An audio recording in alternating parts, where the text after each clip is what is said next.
What is going on, everybody? Draco Invictus here, and let me turn down this volume a little bit here so I'm not peeking out too much. Mr. Strontium, how's it going, bud? I see we have 3 concurrent viewers right now. Who else is hiding in the background there that's not wanting to be known? Probably, Radcon maybe? But let's get a few more people in chat so that we can just go through this one time, shall we? Strontium, how you doing? Yes, alright, so who's the third? Let's come over here and take a look at Discord. It's not Vault Girl, she always says hi as soon as she comes in. Good to hear, glad you're doing alright. Could be Dean, old Nasty Bones was going to check in. I will be jumping on Discord later, and I invite you guys to jump into Discord when I do. If you have any questions that would be easier said than typed. But I want to go through the basics first and have you guys take a look at how I have things set up and the best practices that I've found and practiced and done all those good things. And then we will open it up for a Q&A, and we'll take a look at setting up in YouTube and getting OBS and YouTube working correctly. The only issue I had is I'm trying to create a private stream, and the new live stream on YouTube is actually better for that, for sharing a private live stream, than the old live streaming from YouTube. So it's crazy. It's different, that's for sure. So as you guys can see here, this is OBS. I'm actually running OBS twice, so my computer's working a little bit extra hard here. Not that it's working that hard. As you can see down here, my CPU usage is really, really low. So it's not working that hard. Hey, Vault Girl. Welcome, welcome, welcome. And matter of fact, I like what you did there. Let's do that as well. See if we can't peek him to get over here.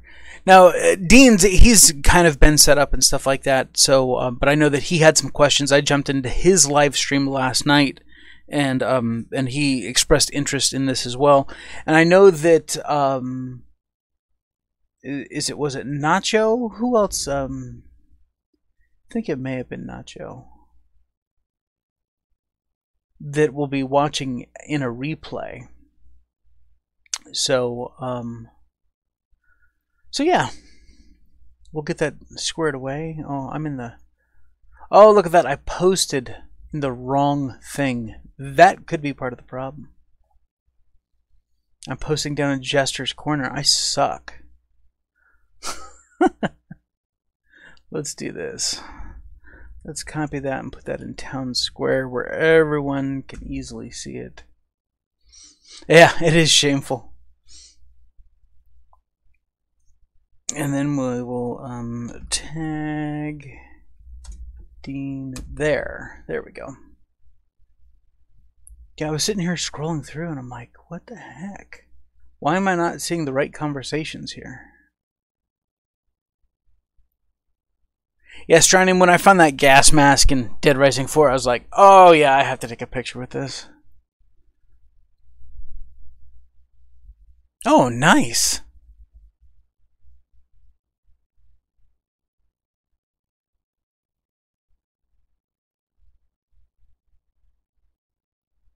It was Sardeliac, that's who it was.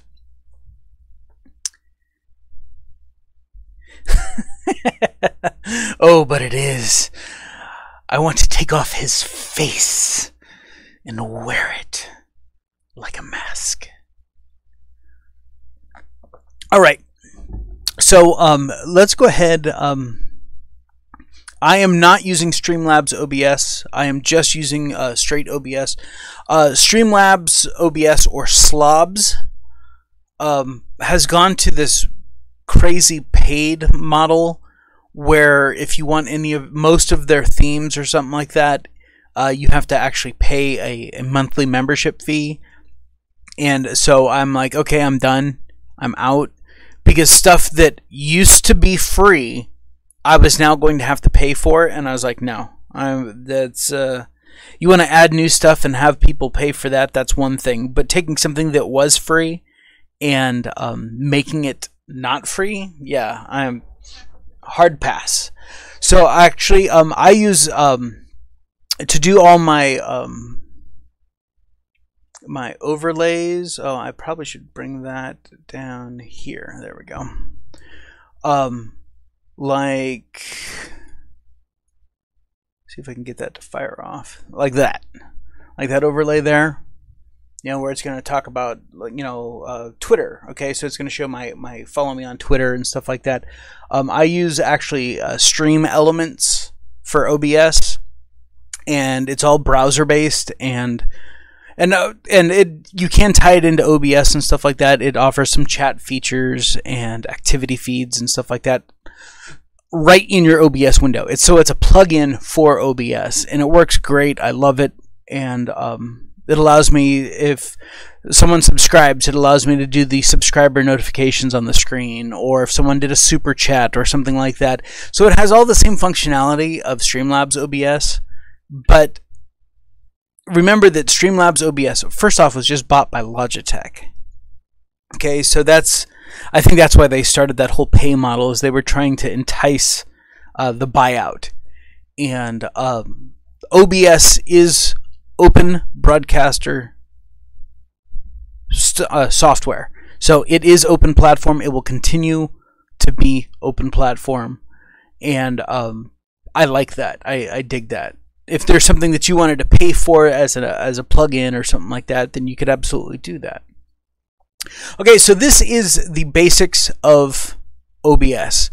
This is your preview screen. Obviously, you're not seeing anything there. If I turned on...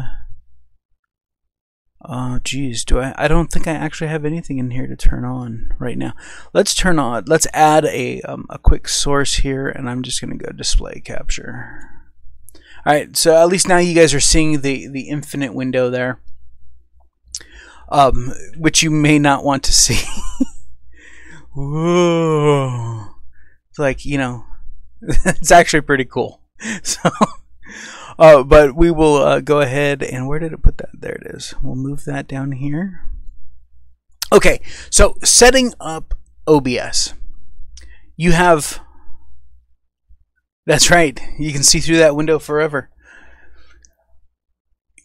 You have profiles, scene collections, and then the profiles, it's very interesting. So I only have 2 profiles right now.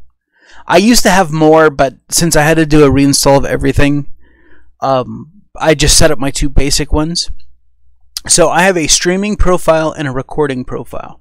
And basically what the profile changes are these settings that you find down here in the bottom. So it changes your stream settings, your output settings for streaming, recording, audio, replay buffer, etc., your audio setup, your video setup. All of those things, all of these settings are saved in a profile. So in my streaming profile, I'm not worried about what my recording settings are, because I'm not recording while I'm streaming. Okay, so I just have the basic setup in here, but what I'm trying to save is this. You know, what my encoder is, what my audio track is, and all of that stuff. And we'll go through all this. I have no problem walking through every single setting and stuff like that, but I'm trying to give you the overview, and then we'll get down into the nitty-gritty. So profiles set up or save your settings. And you can, obviously, you can create a new profile, you can duplicate. So like right now, since I'm only streaming on YouTube, I only have 1 streaming setup. But if I wanted to set up a profile for streaming on Twitch, then I would duplicate my streaming profile, and then in the settings, I would change my server from YouTube to Twitch. And then I would, once it's saved, I would have a recordings, I would rename this to YT streaming, and then I would have a Twitch streaming or a Mixer streaming or whatever other profiles I wanted where the settings changed between profiles. Does that make sense to everybody?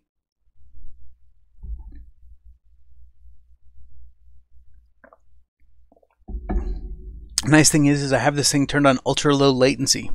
So you guys are literally only a couple seconds behind me live. So, all right. So Vault Girl gets it, Strontium gets it, and Radcon. Do you get it? Oh, we have another viewer. Look at that. Okay, so that is profiles. Now, scene collections. You will see. You'll watch it change. So right now, I'm in my streaming scene collection. Now, these may not change. Actually, they probably would, just to make it easier. You would have a YT streaming, a Twitch streaming, simply for your overlays and other things that you might want to do. If you're not wanting to do the social media overlays and, you know, these alerts and stuff like that. Oh, that's alerts and social media overlay. There it is. If you weren't having all of those right now, then you could have one scene collection for streaming, one scene collection for recording. And basically scene collections are just that. So if I was setting up a Twitch streaming, I could duplicate my YouTube streaming and then change any scenes or sources at that time and save it just for Twitch. So now that we've talked about profiles, scene collections, let's talk about that. So we have scenes down here. Right now we're looking at my streaming scene collection because there's a lot more involved with the streaming scenes than with my recording scenes. And I'll show you my recording scenes. Well, here, let's do that really quick. Let's just bounce over there. As you can see, I have game time and I have sources listed. That's it. I have one scene with 4 sources. And then as I add, or because I'm recording, I'm not in a rush to do anything. So if tonight I'm recording Outer Worlds, then I turn that source on. If I wanted to change and go to EVE Online for recording, then I would turn that source on. And these sources are actually, we'll talk about all those setups and stuff like that.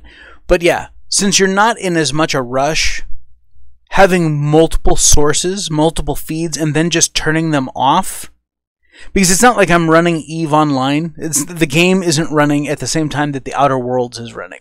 So I wouldn't ever need them both on anyway. And as you can see, I haven't done anything with my Xbox since I've reset this up. I would actually come in here and add a source for my Elgato. So we'll actually do that so that you guys can see how that gets done. But we want to bounce back over to the streaming because we have several scenes here, lots of sources. And so let's just start at the beginning. This is the... Let's go ahead and mute that. There we go. I don't know if you guys could actually hear that or not, but might as well just mute everything there. This is my start here. Okay, so I start every stream before I press start streaming. This is the screen I'm on. And then as soon as I hit start streaming, because I actually start streaming 3 minutes early, as soon as I hit start streaming, I jump over here and hit the starting soon. And then that adds in this timer, which is my starting soon overlay. So the video is the stream starting soon in the back. The starting soon overlay is nothing but a countdown from Stream Elements that I've literally just dropped right in there. And then, of course, my intro music. So once this counts down, I'm sitting here watching, adjusting my mic, you know, putting on a pair of shorts or not. So once this is done, then I just manually come in here and click on intro. We'll mute that guy. And then when this is done, It'll fade to black. And then when it does, I automatically just jump into game time, which would be whatever it is that I'm streaming. And then, of course, I have a be right back. And basically, this be right back is the be right back overlay, which is the background. And then the be right back vid is just, this file is my local file. It's not a YouTube file or anything like that. I just said, play this local file, and then I shrunk the box down to fit in that little window there. Because if I move this, you can see that I built the background to have a frame for a video. So then this plays during the be right back, and then I bounce back up to game time when I'm streaming. Does that make sense so far? And then of course I have my end stream, which is just my outro video.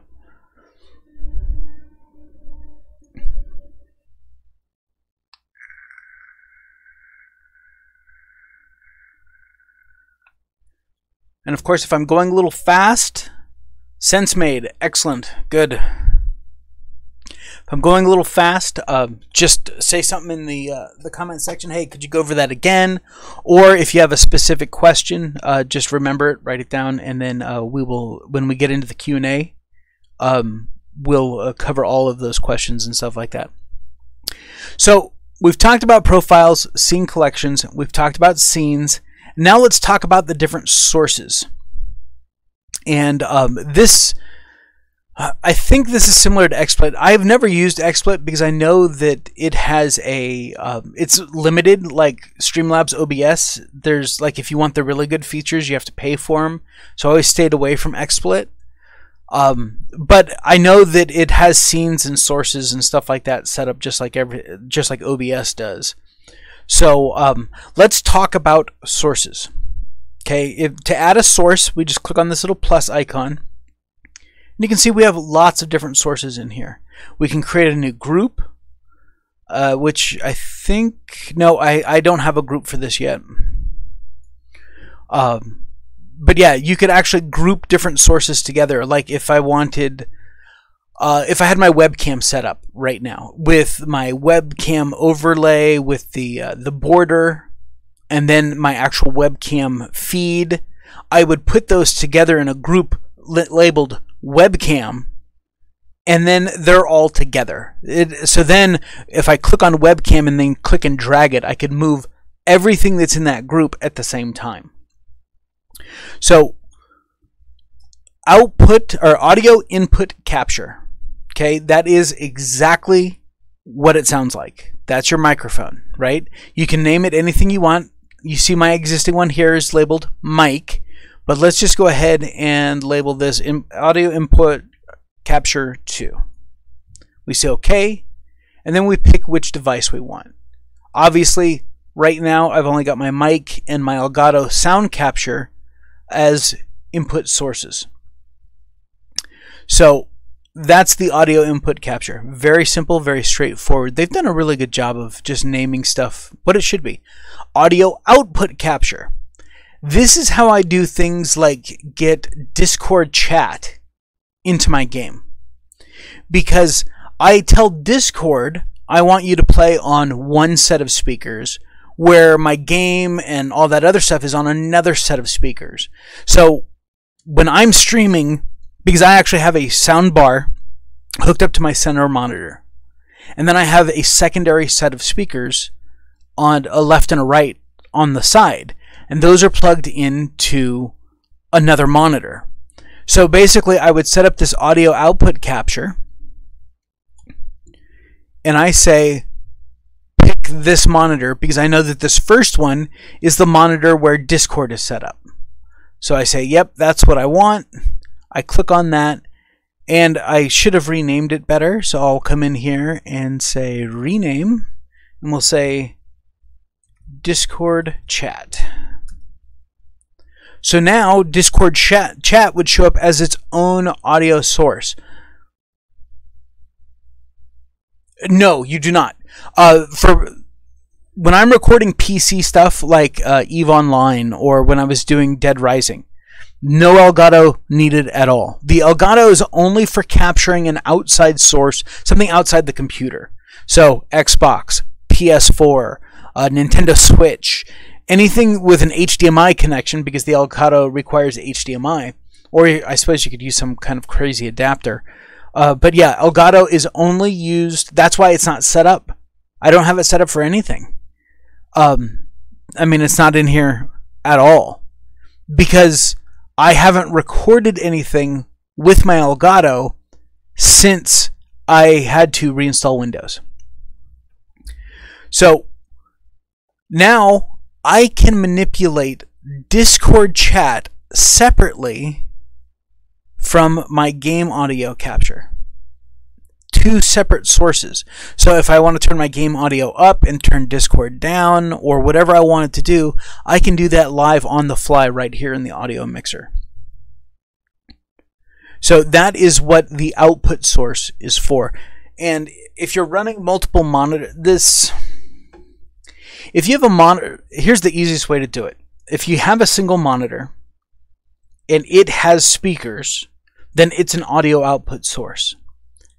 Then you go buy an $8 pair of speakers from Walmart and plug them into your computer's speaker output.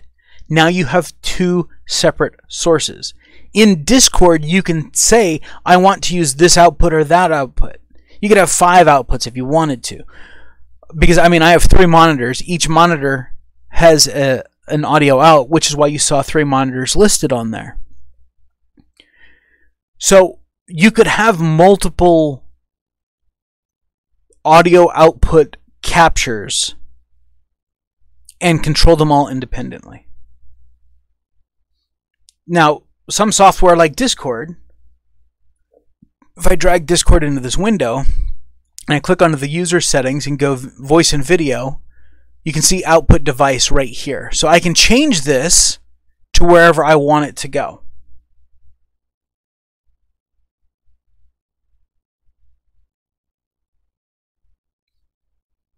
Yes, I have a set of desktop little computer speakers set up. And, God, how do I... Oh, I gotta scroll all the way down here. There it is, escape. Thank you! Yeah, so I have a set of speakers plugged into, or my soundbar hooked into my center monitor. And then the second set of speakers is hooked into my left monitor, because that's where Discord always sits. It always sits on my left monitor, so it's easy for me to remember Discord's on the left monitor. And so yeah, that's how you can capture and run things independently. And again, none of this, nothing that we're talking about has to do with an Elgato. This is just within OBS. Do you need them? No, you don't. I found it easier to balance Discord audio and game audio right here than having something else opened up, like the Windows sound settings, you know, opening this up or something like that to adjust, or the mixer, having this open. To adjust the audio that way. But no, you do not need them. If you want to do isolated Discord chat, game audio, etc., then you would need another source for it to pick up on. And actually, I could have 3 sources running right now just with my setup, because I also have a set of wireless headphones that I could plug its base unit into my computer. So yeah, if you're just doing recordings, notice in my scene collection, I have game audio capture, my mic. Those are the only 2 audio sources that I'm worried about. Because when I'm recording something, I'm not using Discord. I don't want Discord in here. You know, I don't want our conversation about whatever random thing we're talking about to be in my recording. So as far as recordings go, I keep it very, very simple. So does that make sense for everybody right now?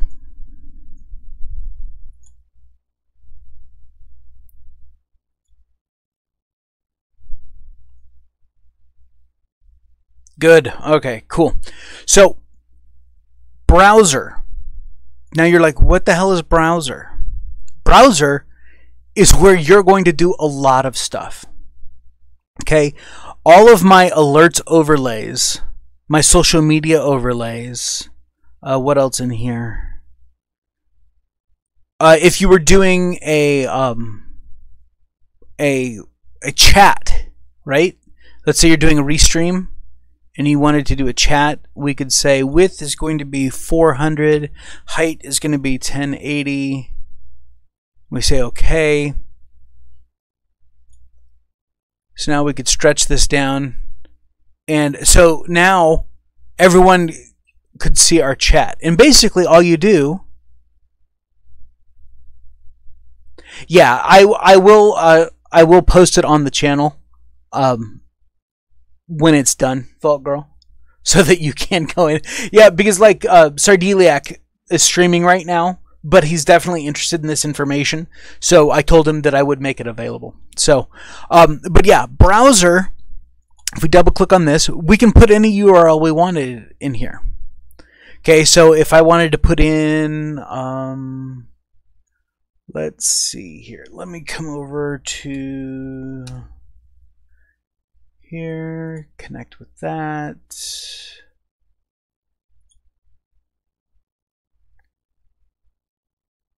That's the one I want. Allow. Let me see if I can grab it right here off the dashboard.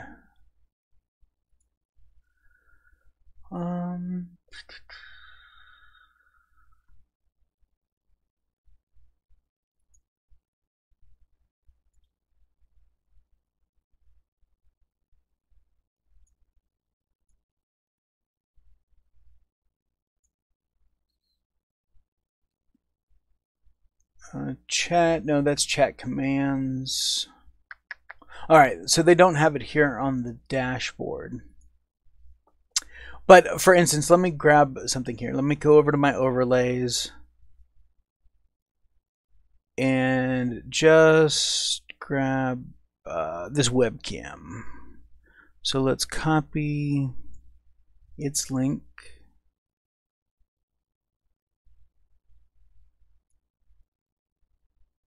Edit. There we go. All right.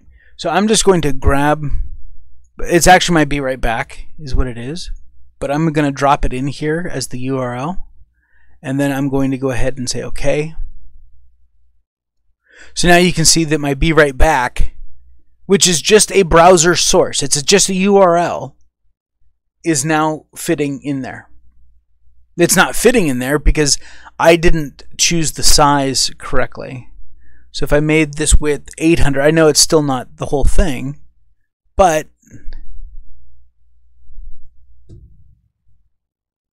I could actually, man, I could probably make this like 920, yeah, 920. Oh, almost. I was seeing if I could just get the be right back. That would be kind of cool. And then you could have something else going on here. Because, let's see here. Yeah, see, I don't have anything running here, so we're just staring at black screen. Let's do that.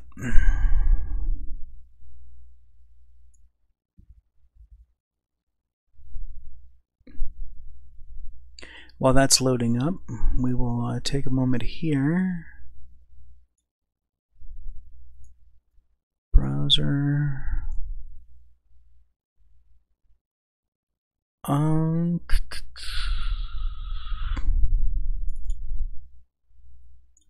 we'll say 1,000. So your be right back screen could just be like that. It's just something that pops up on the side. In your game, you could be paused or something like that in the background. So sources work in layers. Whatever's at the top is going to be the top thing that you see. So if I move Outer Worlds PC capture up here to the top, now the Be Right Back goes away. If I move the browser back over it, it's like that. So that's why, if I put this back down here, my alerts overlay, all your overlays you typically want at the top of your screen, and you're not seeing it because it if I put the browser there and then turn the social media overlay back on, that'll come on the top.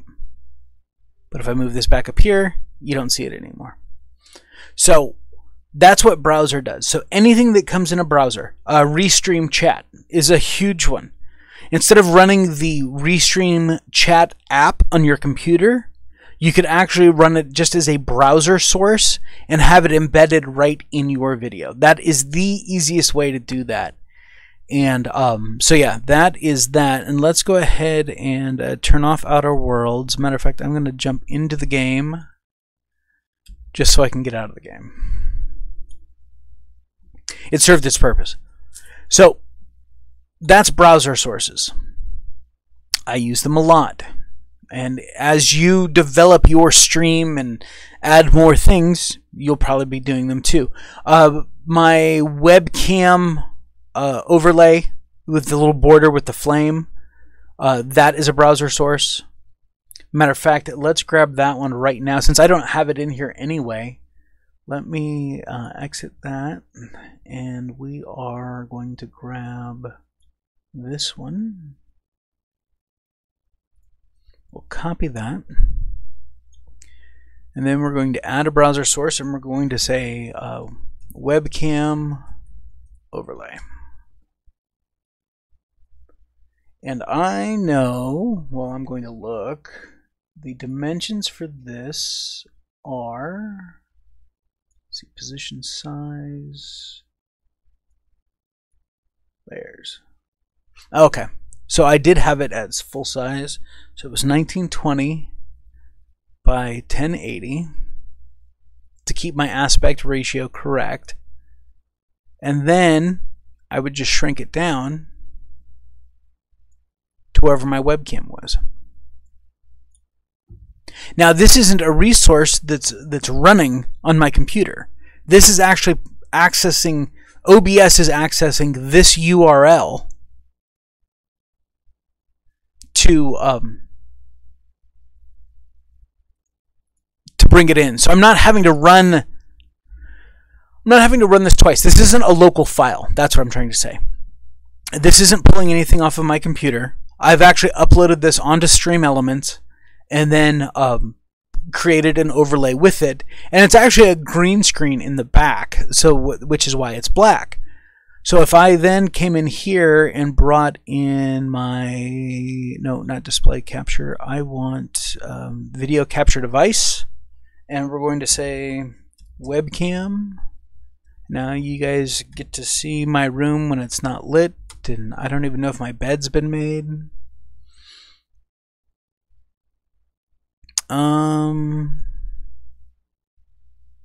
Why isn't that showing? Oh, probably because I haven't installed the software for it yet. Yeah, that'd be a good reason, huh? Yep, that's why that's not showing up. Because it should be.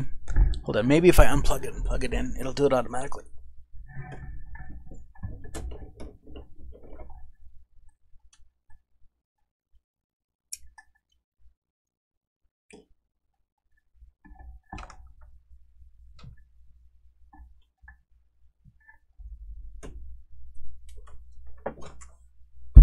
No, it will not. So, this is worth a shot.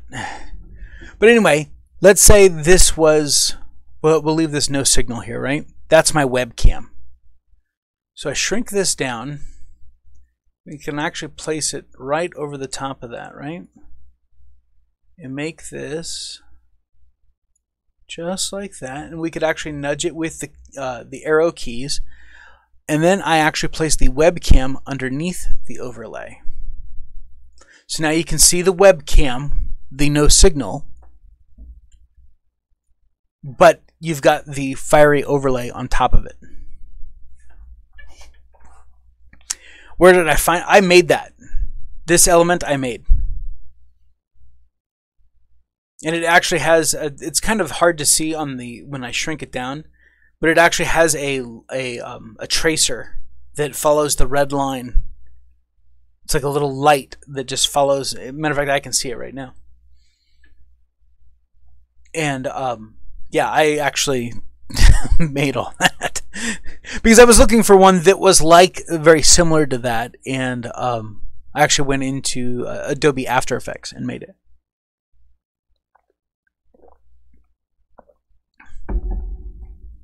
Same thing with all of my social media stuff. Social media overlay. Yeah, he breathes the fire. Remember to, and this picks a random one out of all of the ones that I have. The browser says, okay, I'm going to randomly pick one of the 5. So I made 5 different ones. Made one for Twitch, one for Facebook, one for Discord, a give a thumbs up, and a remember to subscribe. I put them all into Stream Elements. I uploaded them all. And then I said, okay, this is where I want them to be placed on my screen. So they show up perfect. I know exactly where they're going to be every single time. And then I said, okay, just pick one at random. And then when you're done playing one, pause 120 seconds before you play another one. So every 2 minutes, I know that one of those 5 is going to be popping up on the screen. I'm playing with the timing to go, maybe I need to go 3 minutes or 5 minutes, you know, but no one said, man, your little dragon thing at the bottom is getting really annoying because he's always popping in there. So, and of course you guys are seeing this one, you know, remember to give a thumbs up because it's running its normal cycle. So that's why it's showing up down here at the bottom then versus up here, because I was triggering the one that's showing up here. Normally they show up right down here at the bottom. So now, oh, here's a great way to show grouping. So now I have these 2, right? I can come in here and say group, and we're going to call it webcam. Fine, webcam group.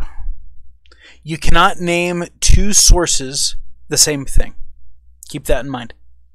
So now I can grab webcam overlay and drag it in there. Grab webcam, drag it in there. And as long as webcam is underneath the overlay in the group, now I can minimize it so it only takes up one line. I can highlight it, and now they both, everything moves together. I can turn all of it off at the same time. So groups can be pretty cool. Oh, and you can also adjust this. So if you have a crap ton of sources, I always pretty much run it so that the preview is as big as possible, but I don't have any scrolling over on my sources or on my scenes. So, okay, that's the webcam group. That is the browser.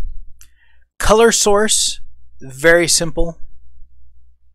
You put in a box. That's it. I mean, you can pick whatever color you wanted. Select color. Let's go red. Now we have a red box. We can make this thing the width of, you know, so you could do a top third. You could move it down and make a bottom third. I don't know. Let's see here. Value, hue. Now you couldn't do it as like a screen, like an overlay, which would be kind of cool. I don't know why you would use it like that though, but maybe that's why they don't have it set up like that. But yeah, that's color source. I know, exciting, right? Let's get rid of the color source and move on down the list to display capture. Display capture is actually what I'm doing right now. Okay, So as you can see, I have a display capture 2 here, and over like on this window to the right is where my actual streaming OBS. Notice this is not streaming.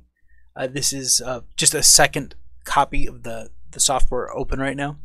So let's just leave this as display capture. We'll call it left monitor. Okay, well, we know that this is our main monitor, so we actually want to go to display 2, right? No. Yeah, display 2. So now we are seeing what I am seeing on my left monitor. So I have my YouTube streaming, all of your guys' chat. I've got Discord open over here. I've got all my different tabs open and stuff like that. That's what display capture does. I don't use display capture a whole lot unless I'm specifically wanting to capture anything that shows up on a single display, like I'm wanting right now. I want to be able to grab anything and drag it right onto this main monitor and have you guys see it. So that's why I'm using a display capture right now for the stream. But yeah, so display capture is just that. Which display do you want to capture? I'm running 3 monitors. I could come in here and we could say I want monitor 3, and now you guys will actually be seeing my OBS that's recording. Notice down here it says stop streaming, and then we're getting the windows, and you guys can see that I have my OBS set up a little bit differently. I've got some additional stuff over here on the sides that you don't see over here, right? I have nothing over here. So that is what display capture does. Game capture. I love game capture. I have several game capture running right now. EVE on Live capture, Dead Rising, Outer Worlds. Those are all game capture. Now, the thing with game capture, let's see, we'll just leave it as game capture because I don't have one named game capture. So you come into mode, capture any full screen application. That's not what we want. We want to capture a specific window. And the reason for that is and notice right now it doesn't have, like, no games are listed in here. I have OBS. It's just showing what's open on my computer. So if I fire off Outer Worlds again, and hopefully it won't take over my monitor. Hopefully it'll play well in the background. It hasn't started yet, so.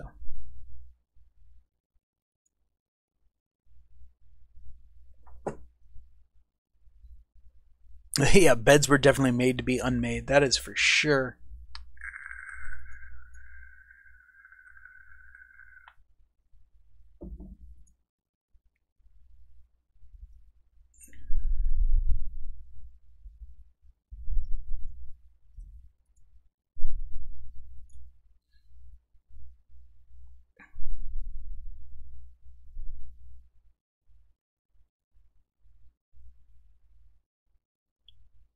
Alright, let me move this off to the side really quick. I don't know why that's not setting up, but...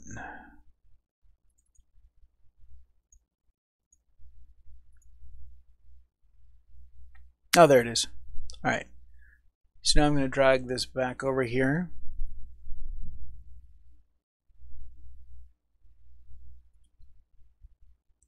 So, Indiana, Windows Store, Win64, Shipping EXE, The Outer Worlds, right? So it finally showed up here, and I was able to select that. So now, if I'm playing the game, let me move OBS off to the side again.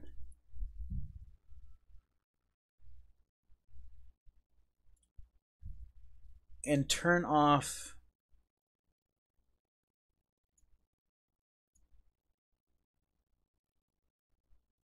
bear with me just a second here.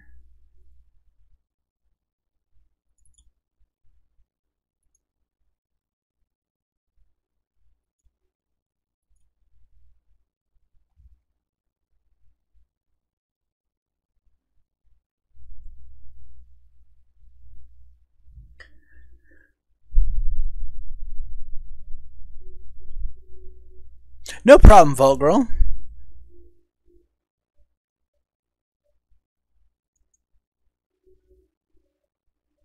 Capture specific window. The Outer Worlds.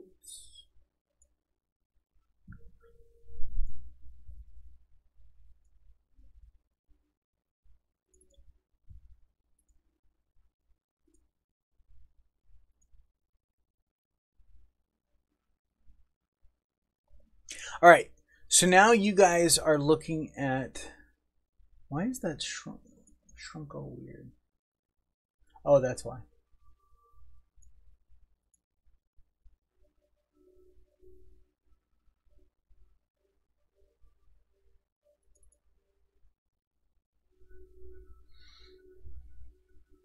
I think I've got OBS kind of confused here, so let's do that. There we go. Okay, so now you guys are viewing my Outer Worlds. And I do not have the display capture turned on anymore. Okay, so in the actual OBS where I'm streaming, I don't have that turned on. But I'm going to grab the OBS that I've been using as an example, and I now have it dragged halfway across my screen. If I turn the display back on, you can see that's what my display looks like. That's what game capture looks like. So I could have stuff all over my screen, but if I'm only doing a game capture, you're only actually going to see the game. Does that make sense to everybody? So let's do that. Turn that back on. Put that back in place and close Outer Worlds again.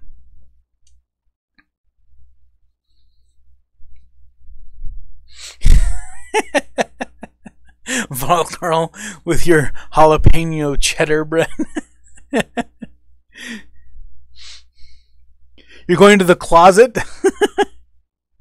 All right, fair enough. Yeah, screw the cooking video. Enjoy your jalapeno cheddar bread. I'm going to take a quick drink here really quick. All right. So now you guys are seeing the display capture again. So if I grabbed Discord and drug it over here, you guys would actually see my Discord screen because I'm doing the display capture. So that's the big difference between game capture, and it's not really labeled correctly because it's not really just a game capture. It's capturing any specific application running on your computer. So it's actually much more powerful than just a game capture. Listing it as game capture is, it should be listed, I don't know, application capture? I don't know. But, I mean, you can capture any full screen app, a capture specific window, which is the one I use, or capture foreground window with hotkey. No, screw that. There are lots of different ways to skin this cat. We could capture OBS, and then that'll pop in there. So there you go. At least we have something on the screen. So that is game capture. Now we're going to go ahead and get rid of it so that we can move on to the next thing, image. This is exactly what it sounds like. So I go browse. Let's come up here and go Outer Worlds.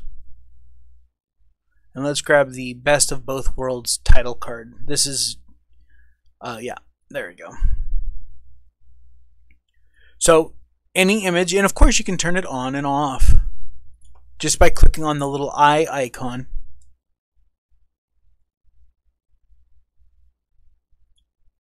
So there you go. So if you wanted to display just an image, you could schedule it, set it up in here where, okay, at this time I just want to turn this image on or turn it off to display on your stream. So again, there's lots of things. OBS is not gaming software. I don't care what you're streaming. You could be streaming wood carving or soap carving or cooking videos. You know, a Vault Girl, you could actually have an image with like your recipe right, for what you're making, and have it pop in on a live stream. You could just bring it in and have it just be over here in just this part of the screen. And so the rest of your video is playing all over here with you actually making it, but you could pop in your recipe over here on the right-hand side. Now, of course, you could do the same thing on the recording side, right? Because these sources aren't tied to being streaming. So if you wanted to just pop in the recipe without having to edit it in, you could set it up as a source and say, okay, guys, now I'm going to bring up the recipe on screen. Okay, or here's your cooking video. This black screen, you just have the lights turned off, right, when you're cooking.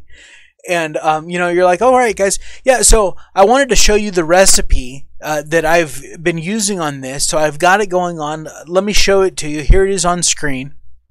And it doesn't have to be, I mean, it could be, you know, over here. It could be off on the side. You know, whatever you wanted, you know, to make it. You could put this wherever you wanted. So when you're recording, you don't have to then edit in that image over the top of your video. It's totally embedded in the video.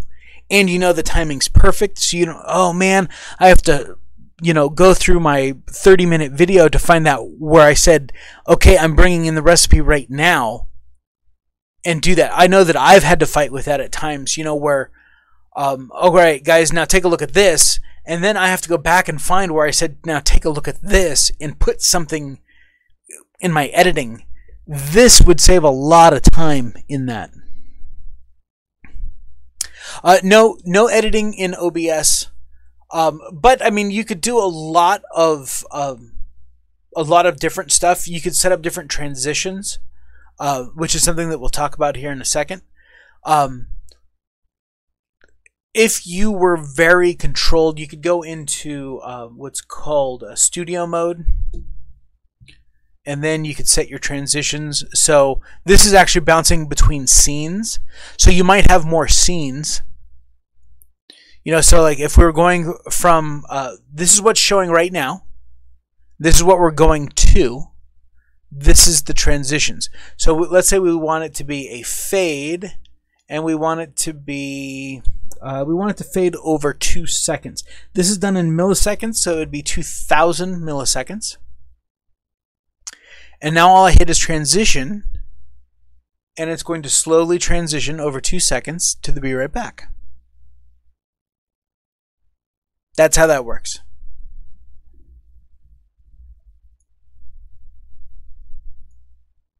Yeah, there it is.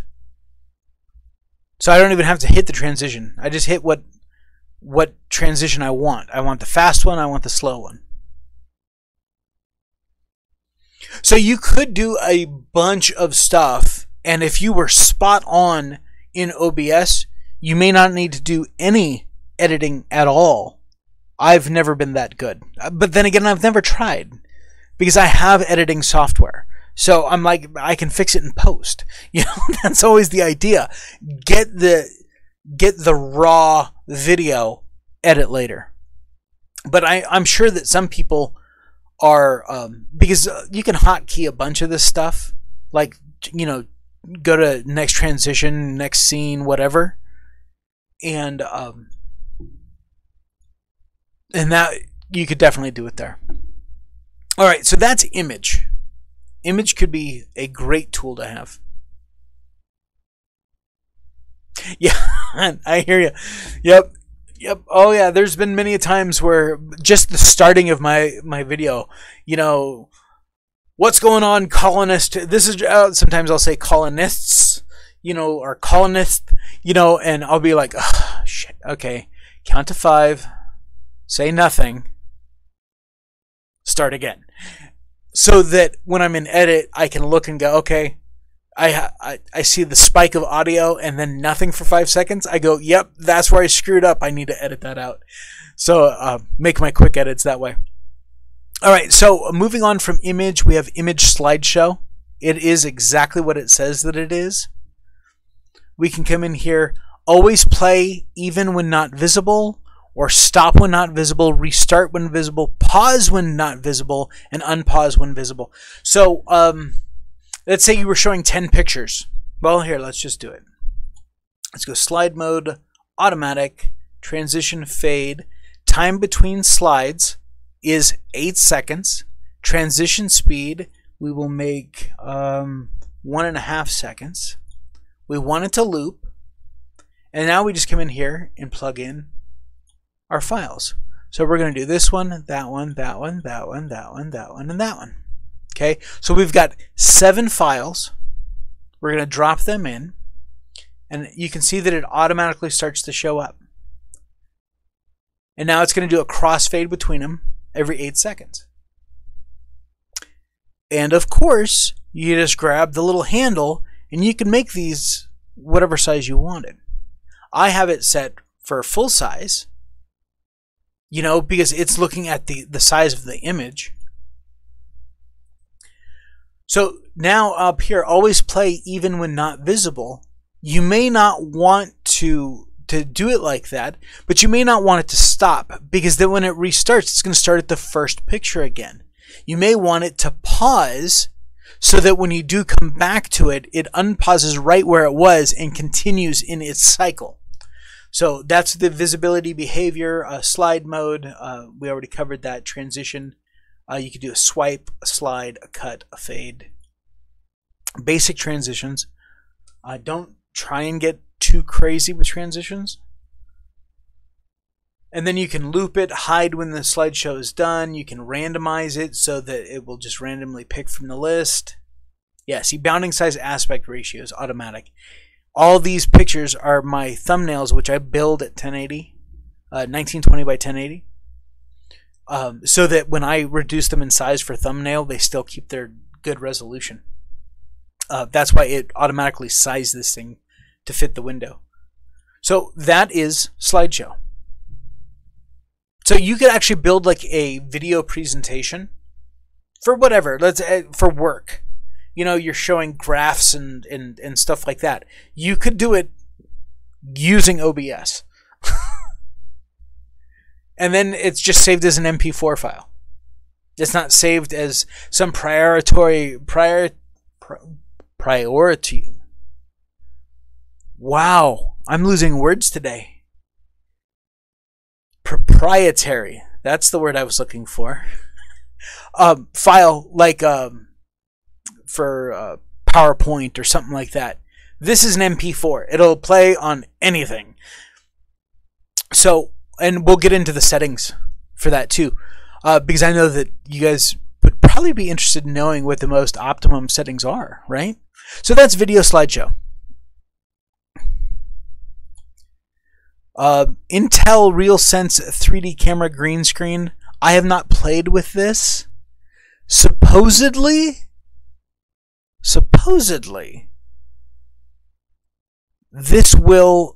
it is a simulated green screen. So I would not need a physical green screen behind me if I was running a webcam. This would automatically remove anything that was not me from the photo or from the video. Have not had a chance to play with it yet. Media source. As you can see, I've got a bunch of media sources. So we're just going to leave this one as media source because I don't have one that's named that.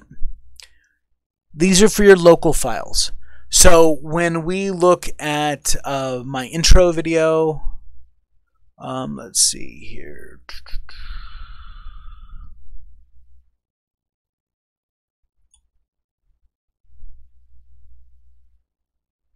Wow, those are some old files. Look at that. 11, 13, 18. It's been a year since I've opened those. All right, so like my Be Right Back, right? I grab this local file. I can set it to loop. I can set it to restart playback when the source becomes active. I never use hardware decoding when available, and I show nothing when the playback ends. And then you can choose the speed, color range. So I'm going to say OK. Here it is. And if you notice, it's the same video that's playing over here in my Be Right Back. And every time I jump into my Be Right Back screen, this video starts over. because I have it set, right? Here's my Be Right Back video. If we look at its settings, I don't have it looped, but I do have it restarting playback when the source becomes active. So that is kind of important. You don't want it to be like with the last 30 seconds of the video when you go back to the screen, because then you'd have 30 seconds and then nothing. So that is media source, any local media source. It could be an audio file. Matter of fact, let's come in here, browse, and I want to actually come down here, music tracks. So here's the 1812 overture. I can now drop that in. And now it's playing down here. I don't know why it's still showing that. That's funny.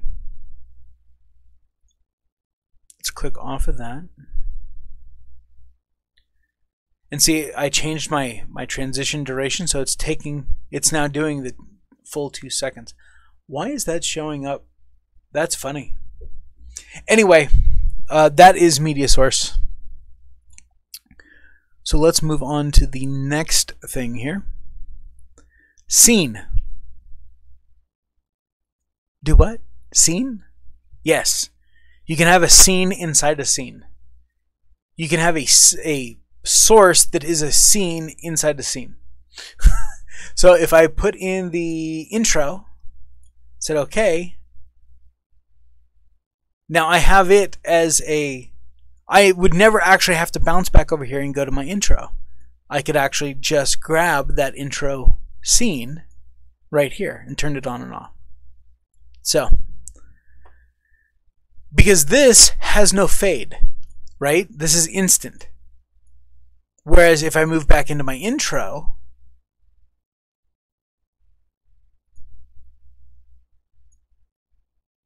oh, that's funny. Yeah, see, there's a fade into that intro because I've adjusted my duration over here.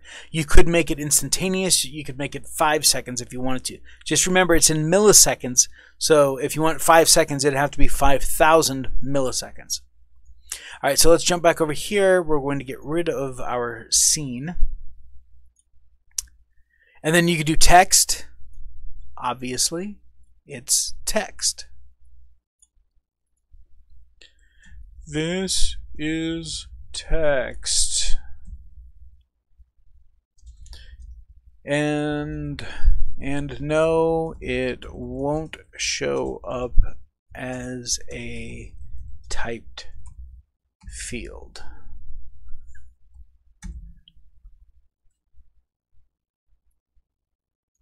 So this is how I do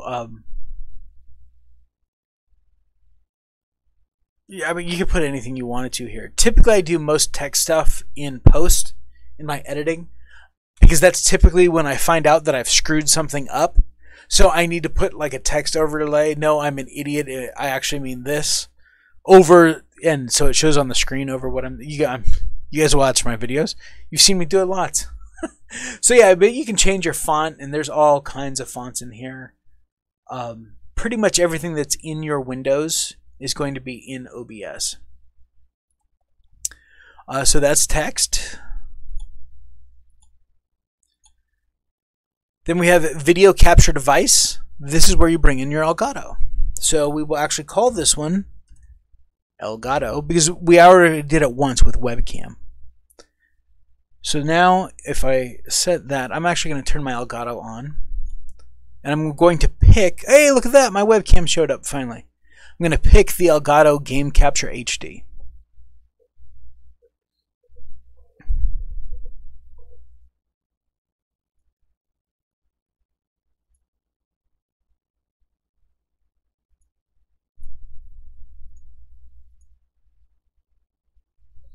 Just so you can see my Xbox fire off. So now if we come over into our webcam group and double click on this, there we go. Yeah.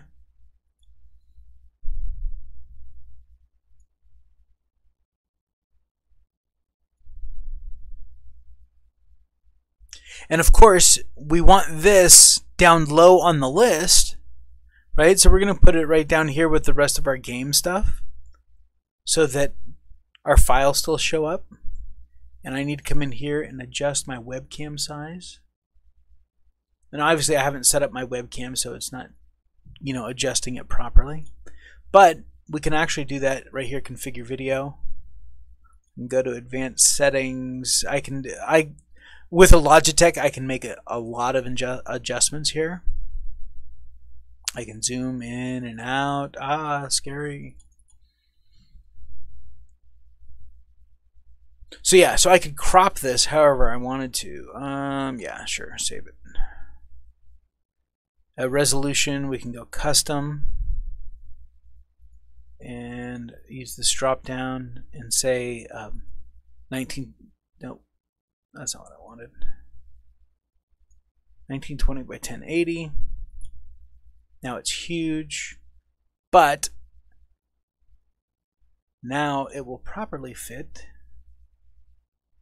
back behind here.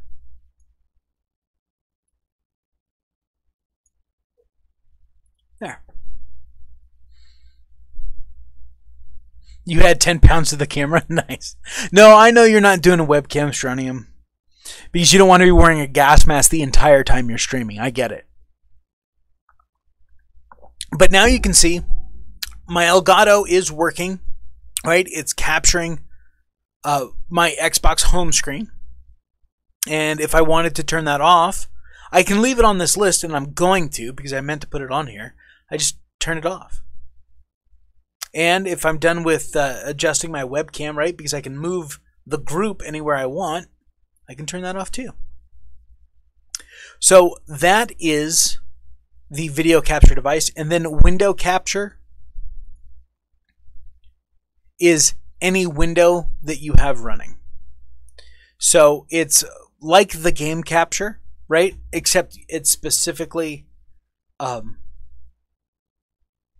instead of saying pick a specific app to run, it's going to grab my calculator, which I don't even have my calculator open. I don't know why that's showing on there. We could say Discord, match title, you know, and eventually it'll populate in there. That's window capture.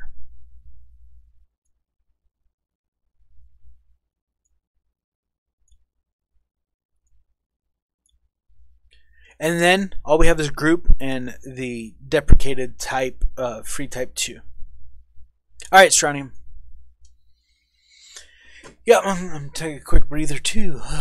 Stretch, get up, shake my legs. But I don't want to leave this empty screen here. So we'll at least turn on the Elgato. So we can see something.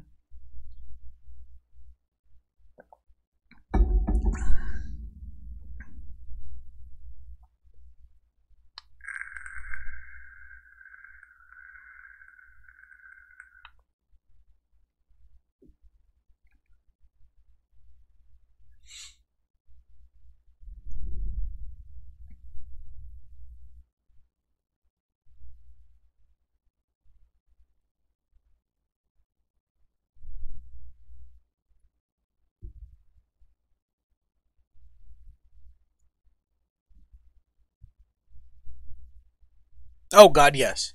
So much easier. If I come over here to recording, I just went to my... I'm not changing my profile because I'm not actually doing anything. I have one scene.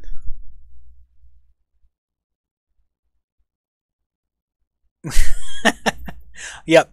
I have one scene. Welcome back, Stronium. As a matter of fact, I need to put in here... I need to add my... video capture, and we'll call it Elgato. And notice, because I changed collections, Elgato is not listed here as existing because that's in the other collection.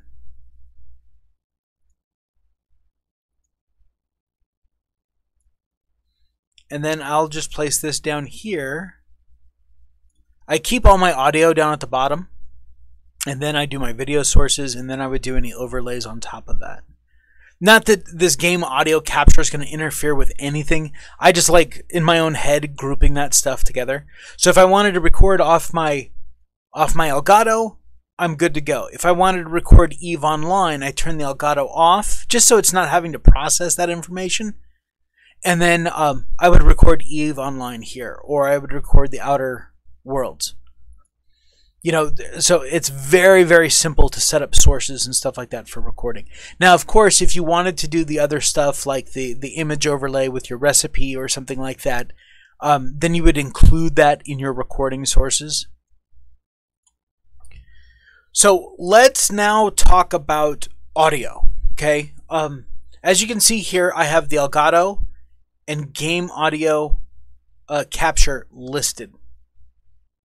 Mainly because I have my mic turned off. I'm going to turn the mic on and it shows up over here. Now, in the settings, if I come over here to audio, there is a spot to have my, notice everything is disabled. Actually, let's go ahead and get into settings now. Well, no, let's talk about audio first. Okay, so you have individual sliders and you can go in and change the properties. You know, what is this device for? Blah, blah, blah, blah, blah. Or you have another option when you click on this, this cog, Advanced Audio Properties, which brings up this screen. So if you wanted to hear your own microphone, I don't. When I'm recording or streaming, I don't want to hear me. So, but if I did want to, then if I turn this on, I could come in here and change this to monitor and output, which means now I'm actually hearing myself through my speakers. And yeah, you might want to do this if you're wearing headsets, but right now I don't want to hear myself, so I'm going to turn that off. There we go, much better. Okay, so that's just driving me crazy. In here, you can adjust volumes, you can adjust balance, you can make it a mono channel. If you're having syncing issues, this is a place to do that.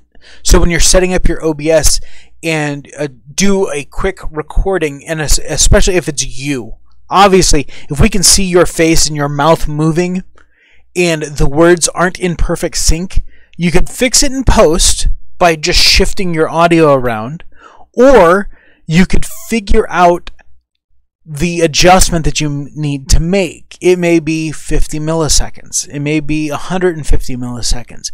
But you could actually come in here and adjust it or make it a negative number. You know, if your audio is too far ahead of your video, then you could slide it back so that as it's recording, it's syncing up. And then you just do like some 30-second test recordings. Then listen, watch it, and make sure that it's lined up. And once it's lined up, leave your sync offset, whatever you have it set here. The tracks. Now this is an important one. When I record, okay, right now it's recording all 6 tracks for everything. Elgato's all 6 tracks. Game audio captures all 6 tracks. Mic is all 6 tracks. Social media overlay is all 6 tracks. When you drop that track into some editing software, it's going to have 6 tracks of audio that are all exactly the same. So for streaming, it doesn't matter. Here's what I do. My microphone is always on track 1, which means nothing else goes on track 1.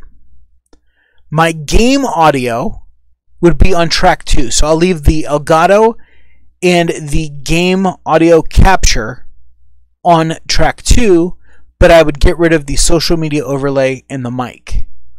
For my third one, it will be whatever else. Let's say the social media overlay was something that I was actually recording audio. I'd put that on track 3 and get rid of everything else.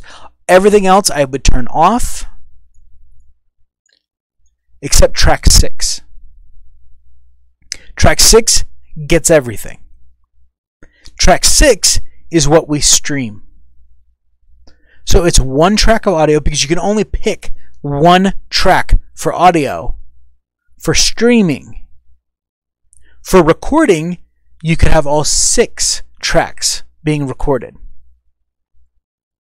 So this way, when I'm recording, right, and I go into my editing software, I go into Vegas, and matter of fact, I'll open up Vegas and show you guys what it looks like.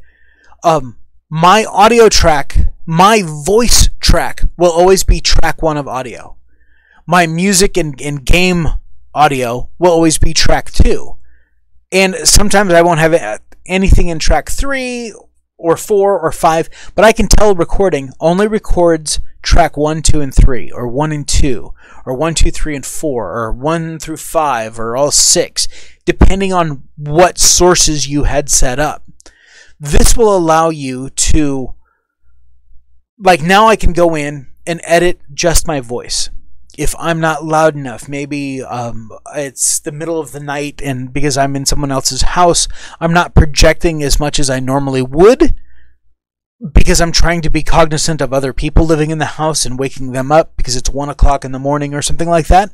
So I'm talking a little bit quieter, but I know that I can go in and edit my audio afterwards to bump my volume back up to a level that would be good for recording. So I can do that by having isolated tracks. If everything is recording on one track, then I can't isolate it. I wish that I could isolate a game so that voices in the game were on one track, music from the game was on one. That would be perfect. That would be my perfect world if I could do that. Because a lot of times I just turn down the game audio track, because I don't want it to be overbearing. Because sometimes you guys have seen my videos, I may be talking over the game that's talking or the game music. If I could turn down the game music but leave the game voice levels at 0, that would be incredible. Because then when I'm editing and stuff like that, it would be so much easier to just kind of tweak it and stuff like that. So this is how I have my audio advanced properties set up. Now let's get into the actual settings. Okay, now settings are adjusted depending on which profile you have. So right now we're on the streaming profile. So under the general tab, and we'll just go through all these tabs for streaming, and then we'll do them again for recording. Obviously language English. Theme, I just have the dark versus that dark, or the Rachni, or the system, which is way too bright. I like that. Automatically check for updates, obviously. Open stats dialog, not worried about that. You can turn these on if you want. The show confirmation dialog when starting or stopping a stream, or when stopping a recording, I have them turned off. I don't need confirmation that I turned it off. I can look down and see whether this button's green for start streaming or whether it's still red because it says stop streaming. So I don't need a confirmation of that. Automatically record when streaming. Don't do that. Unless you have... I mean, you guys saw the machine that I put together. I still wouldn't do this. This really taxes your system. And when you're doing a 4-hour stream, let me tell you, well, here, let's go into my Vegas. Let me find it.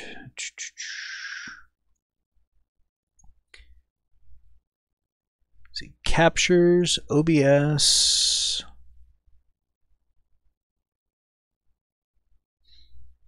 It's loading.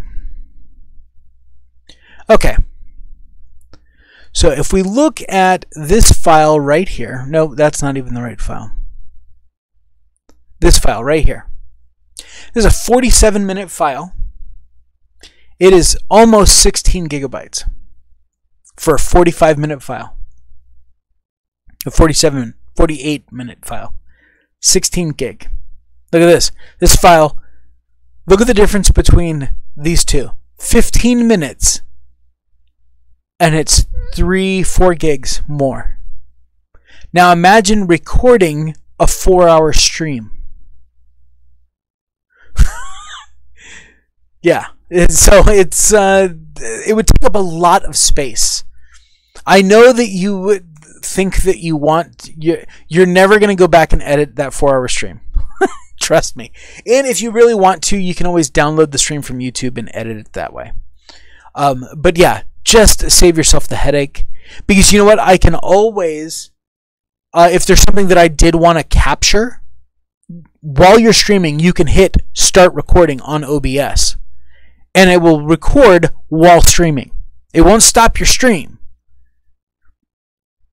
So you could start recording and recording if there was a specific scene that you wanted to capture. That is the best way to go about this. So don't do that. Obviously, keep recording when stream stops. You have to have this turned on for that to ever even be active. Source alignment snapping, yeah, just leave that alone. Projectors, don't worry about it. System tray. There's not much in here that we're really worried about. Stream. You want to pick your service. Twitch, YouTube, Mixer. You want to do the Mixer RTMP, I believe, not the FTL. You can also go Facebook, Restream, Twitter, Periscope. There's a laundry list in here of things that you could do. We're just doing, where to go? YouTube. And then you would pick whatever server. Like I'm using the primary server. And then you'll get a stream key from YouTube. Matter of fact, let me show you. So this is the streaming command control center or something like that. This is the new version of the YouTube streaming. I actually like this more. It's what allowed me to share a private stream with you guys. So anyway, right here on this stream dashboard, it's right here. The stream key is right here. And you could just hit the copy button, or you could click on this, make it visible, and copy it that way. I just do the copy button because this stream key doesn't change too often. So you wouldn't want to display this on an open stream. So then basically I would just copy this and then I would paste it right in here under the stream key because I'm YouTube Gaming, primary YouTube ingest server, put the key in. And with this control panel, you would actually start your stream here, but you won't be streaming yet. Over here, when you hit the green start streaming button in OBS, this will start getting your feed. Okay, and it'll tell you what your condition is. And then this button up here where it says end stream will lighten up and say start streaming or go live or something like that. You click on that, then you're streaming. It's not until you click on this button in the control panel. If you do the old YouTube streaming, then whenever you hit start streaming in OBS, it would immediately start streaming. But this is where they're going. So if you haven't started streaming using this or haven't started streaming at all, just use this. Don't go the old way. Use this.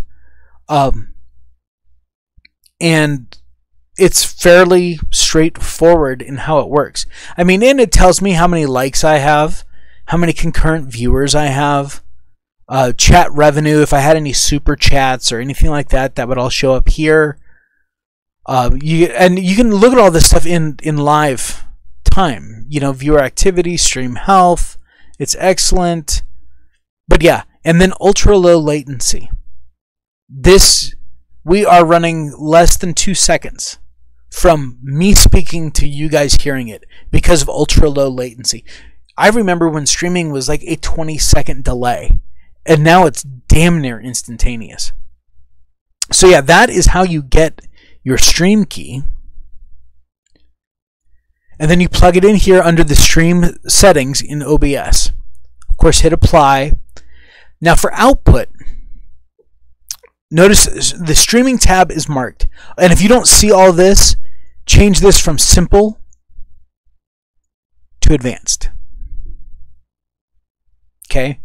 Streaming is the first one that lights up. Notice my audio track is set to 6 because when I set up my advanced audio properties down here, I said I want everything to play through track 6 because that's my streaming tab or my streaming channel. For your encoder, if you have an NVIDIA graphics card, then you can use the NVIDIA NVENC H264, the new one that just popped up. If you don't, choose the X264. That is where I started 3 years ago.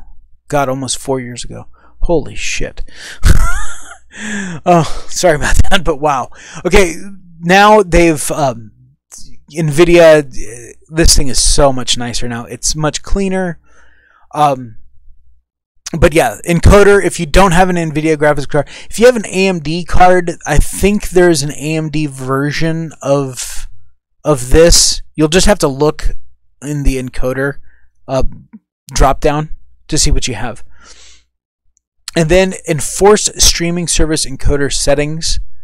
You can leave that checked or you can leave it unchecked. It doesn't really matter, because you're not going to be doing anything that crazy anyway. So control or rate control, you want CBR. Okay, that is constant bit rate. VBR is variable bit rate.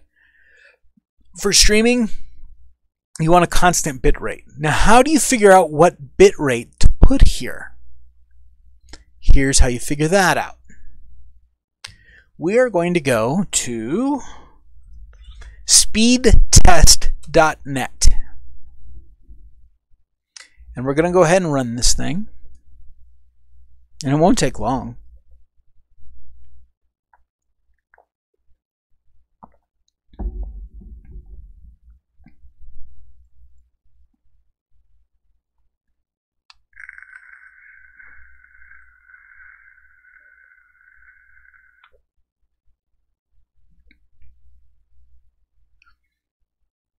I love this connection.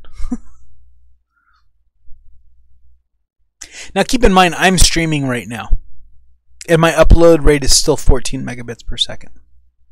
You want to run this test before you're pushing any data out, because this is the calculation. Download speed could care less for streaming. Upload is the number that you want. So right now we're at 14. Normally, I'm at about 25. Yeah, 25. Which makes sense, actually. Let me get back into the chat here so I can see what you guys are saying. There we go. So let's just say I'm not streaming right now. I'm not uploading anything. I'm not pushing anything out. So my upload speed is 25 megabits per second. Your bit rate should be half of your upload speed minus another 20%. So at 24, I'm at 12, and then I just rounded down a little bit, because honestly, anything beyond 9 megabits a second or 9,000 kilobits per second is overkill. YouTube's going to compress it anyway. But you may not have the speeds to support 9,000. That's why I did not suggest 9,000 as the number to use.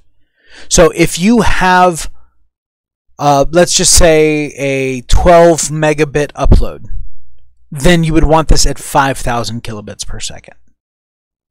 Right? Because half of 12 is 6, and then just fudge a little bit for fluctuations.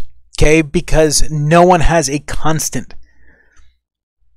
Okay, you don't want to stream at 1080p. You want to stream at maybe 720. You may have to adjust it, Strontium. No, don't worry, man. When I first started streaming, I was at 6. So I was right there with you. I mean, 5.22. That's not accounting for any other device or, again, what your neighbors are doing. Because no one's running a dedicated line that isn't getting interference from the neighbors or something else. So it will fluctuate. The next time you run it, it may be 6.02 or it may be 4.98. So to run at 1080p, you want to be between 5,000 and 9,000 kilobits per second. If you're streaming on Twitch and not YouTube, Twitch has a 6,000 kilobit per second cap for bit rate. So you couldn't even go over. I couldn't run 9,000 kilobits. It just, well, it would allow me to, but it's totally wasted. I'm pushing something that's going nowhere. So it's like, you know, trying to shove a rock through a hose. You know, it's not working. So yeah, I would run at about, you may want to run at about 2,500. Try 3,000 kilobits strontium to start. And down here, you'll want to look at, there'll be a little bar. Let me drag this other one over here so you can see it.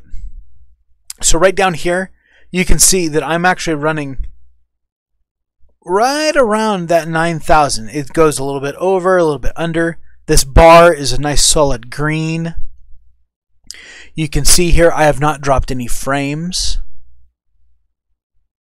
So that's awesome. I mean, not one frame has been dropped, which means that I have a really solid connection. So you may have to do some testing. Because it doesn't matter how many people are watching you. It matters your connection to YouTube or to Twitch or something like that. So set your stream to private, right? So it's not being broadcast out to all of your subscribers. And set this at 3,000 kilobits per second.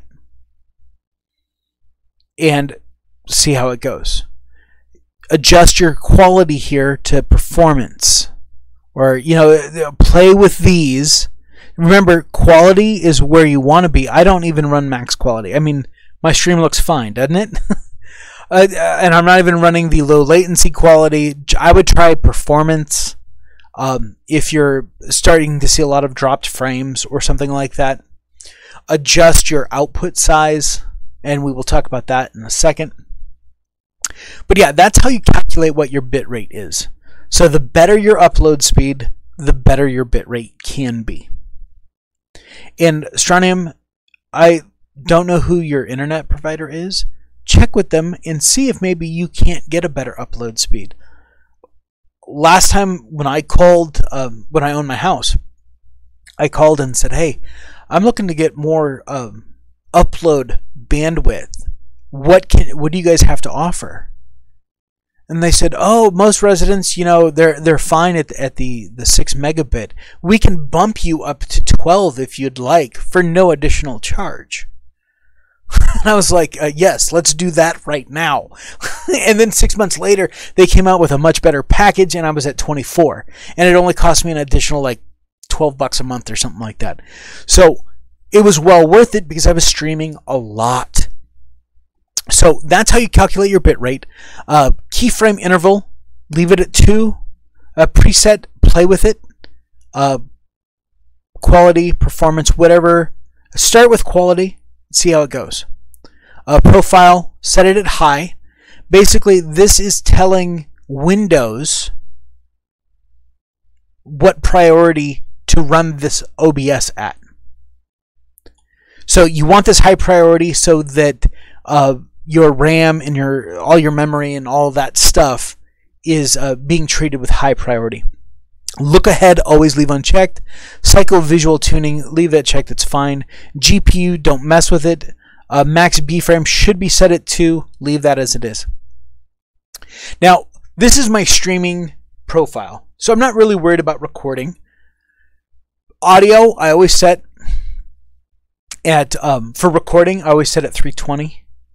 That's why you'll notice the first 3 tracks are set at 320, because I created my recording profile first, and then I duplicated it for my streaming profile. That's why this hasn't changed.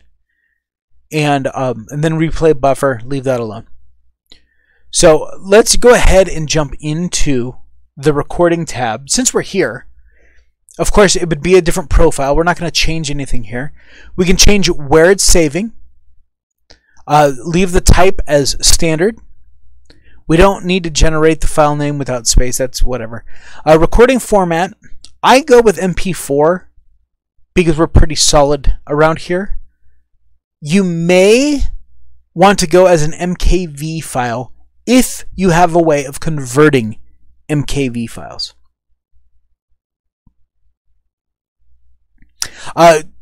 Go advanced. Go output mode advanced.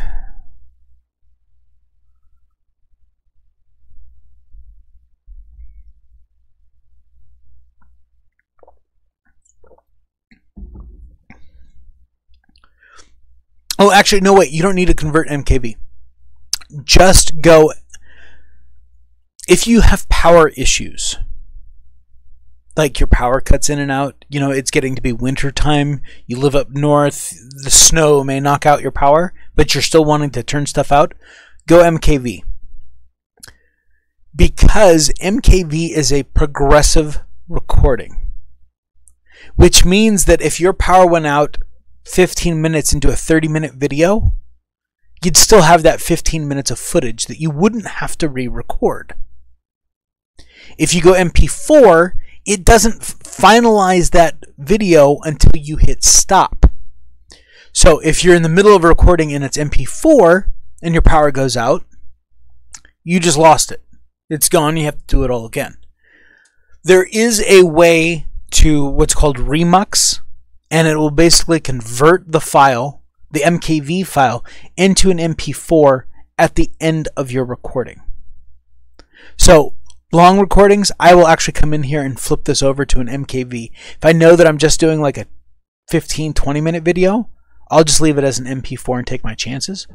But if I'm doing like hour-long videos, yeah, I will do an MKV and then have OBS flip-flop it into an MP4 file so that I can edit it. Because I cannot edit an MKV file, not with Sony Vegas.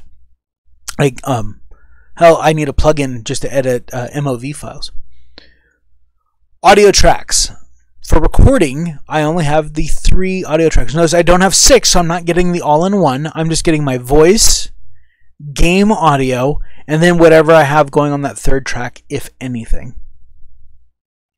Encoder, of course, I'm running the NVIDIA NVENC H264, the new one. Custom muxer settings, leave that blank. Control rate, CBR for constant bit rate. My bit rate is going to be 40,000 kilobits per second. I've done a lot of testing. You could make this 1,000,000 kilobits per second if you got the hard drive space. And honestly, the picture quality will not be that much better.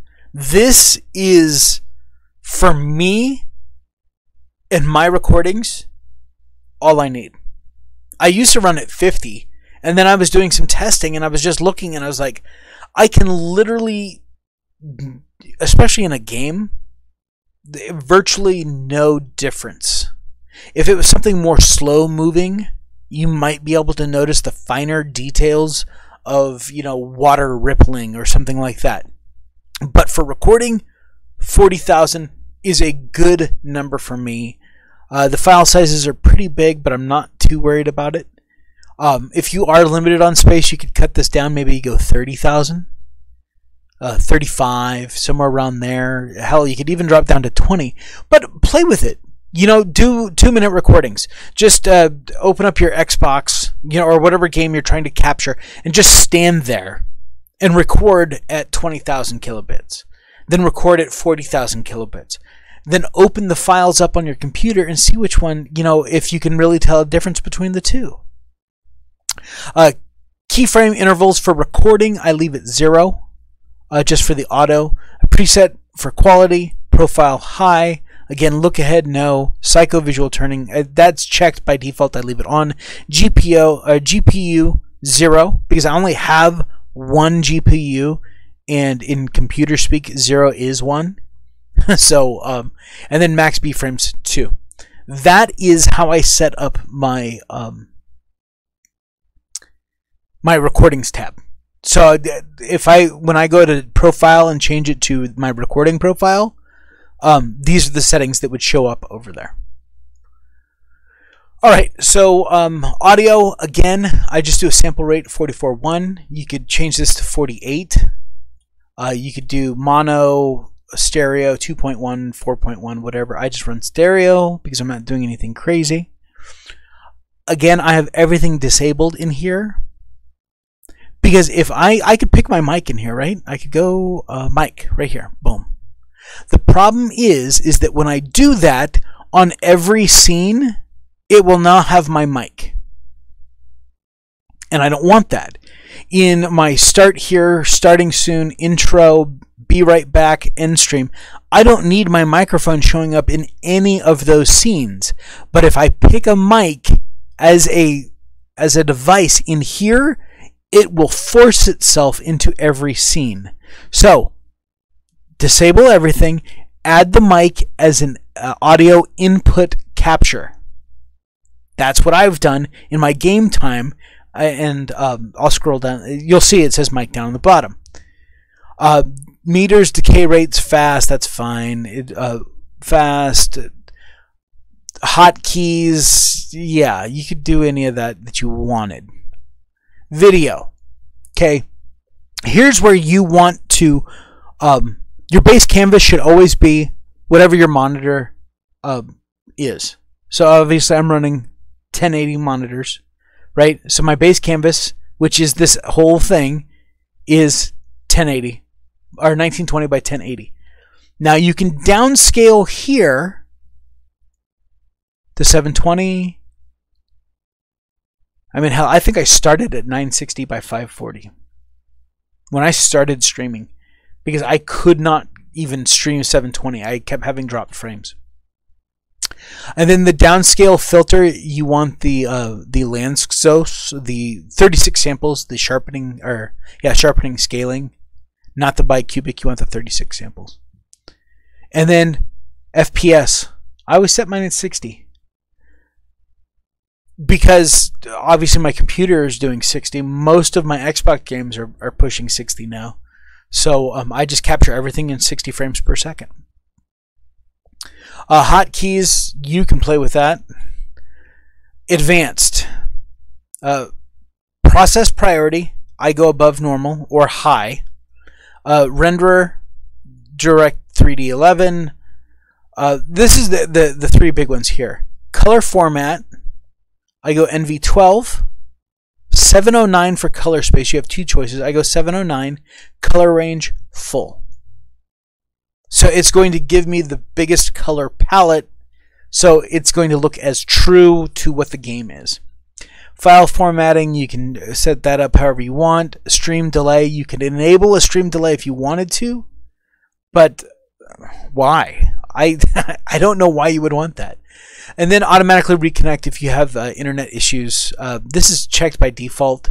It will retry every 10 seconds 20 times before it says, nope, sorry, I can't reconnect. And no, I didn't want to change that. Where'd it go? There we go. Get out of that box. All right. Now, there's one other thing that I wanted to...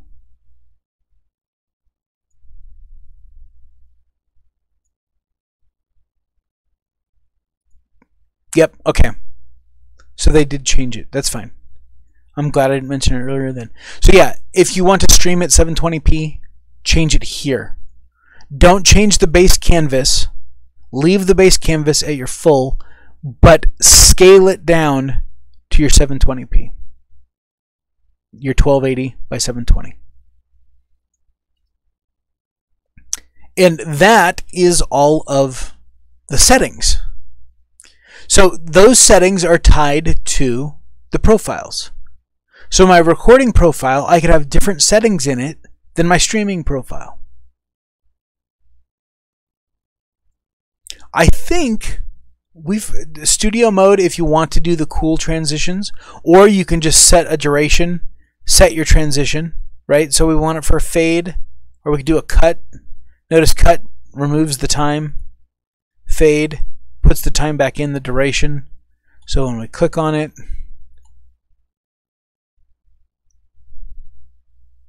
see here it propped in whatever the previous one was. So then we can go right back to it.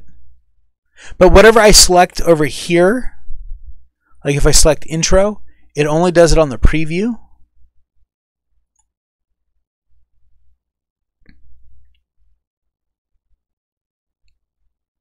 And we can go end stream.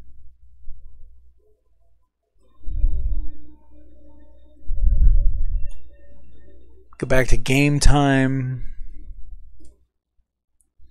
So yeah. So Stronium did that, clicking on the advanced tab, did that fix your missing some of the settings?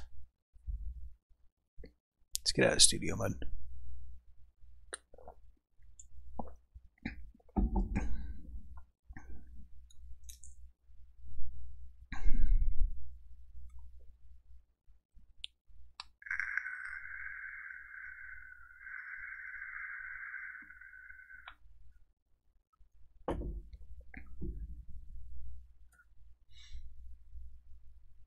So yeah, streaming is much more intensive than just recording. And it looks like Shell's playing Star Wars. He's playing KOTOR.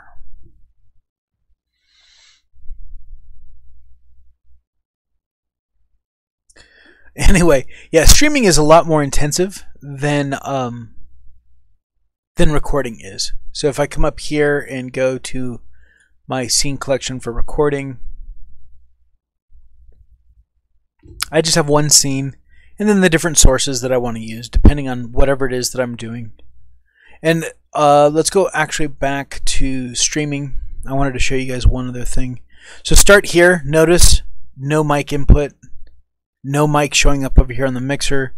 Starting soon, no mic, no mic. Intro, no mic. And obviously it's taking a long time. That's why those take a little bit to drop out, because of the duration, the fade through. But down here I have my microphone. Alright, Stronium. Do you have any questions for me? I know you've got to run.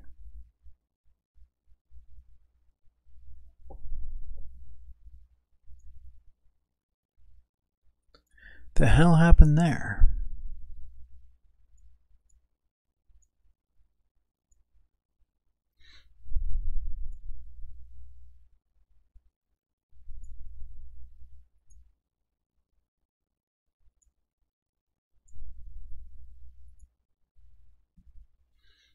Now it's freaking huge. There we go.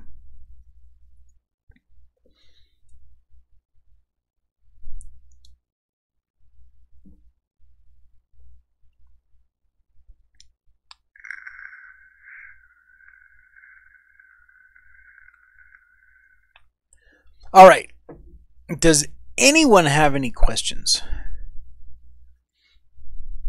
Because that is the basics. We talked about stream keys for YouTube, and it's very similar for Twitch if you want to do that. Mixer, when you create a new Mixer account, you have to wait 24 hours before you can get a stream key. It's interesting. Like, I hadn't used my Mixer profile in a while, and it made me get a new stream key, and I had to wait 24 hours after I requested it.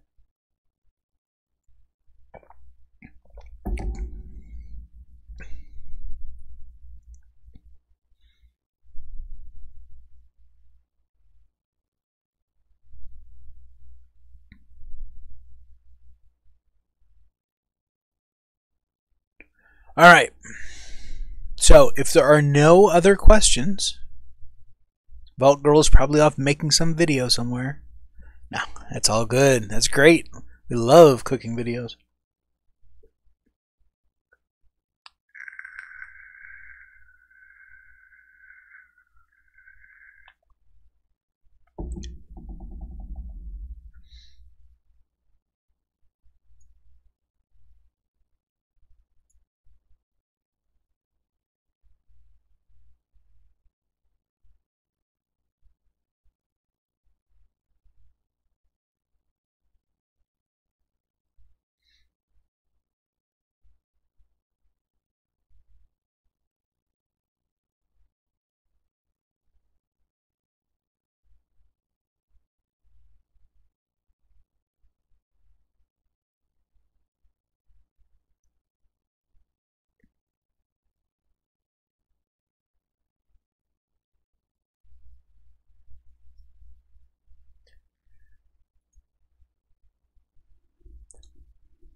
All right.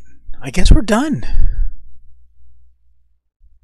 Valgirl hasn't said anything since thank God. Radcon just said yes that he was watching. Or she. Redcon, I don't know. Are you male or female? No, I shouldn't ask that question. I'll just use the prerogative they. Alright, sounds good.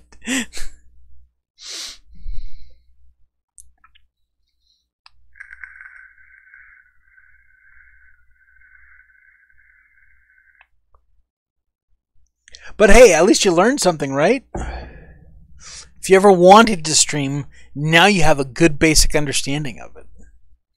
And let me tell you, I'm going to be starting when I get my place and get all my tools and stuff set up. I'm actually going to be doing a second YouTube channel that is going to be crafting, mostly woodworking, making different things, from making my own workbench to making coasters and cutting boards and small pieces of furniture. And it's just going to be a very different channel. It's obviously not going to be gaming stuff, but you know what? I may even put some building, like Lego building stuff in there. I don't know. Might be kind of fun. Probably not. I probably won't do Lego building in that. Probably limit that just to actually crafting out in the shop kind of a thing. But I will be recording videos and live streams for that too. So it doesn't have to be gaming. Because people stream all kinds of stuff. It's crazy. Alright, so I'm going to go ahead and wrap this up. I've been going on 2 hours now after I got everything running.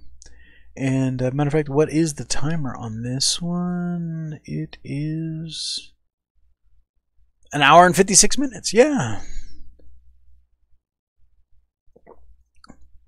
Yeah, I think woodworking would be great. I mean, there's some incredible woodworkers that are on YouTube. But that's the beauty, is that because it's woodworking, everything is unique. Even if it's the same general premise as what someone else did, you're working with a different piece of wood. You don't have the exact same tools. You're coming up with different solutions, for different problems. It's all going to be pretty cool, and I'm really, really looking forward to it. That way I still continue. I mean, I'm going to keep up on my gaming stuff. Maybe not a video a day. It may be 2 videos a week on gaming. I just have to figure out that balance. But I definitely want to be running both channels. And I think woodworking would be just a blast to do as a YouTube channel.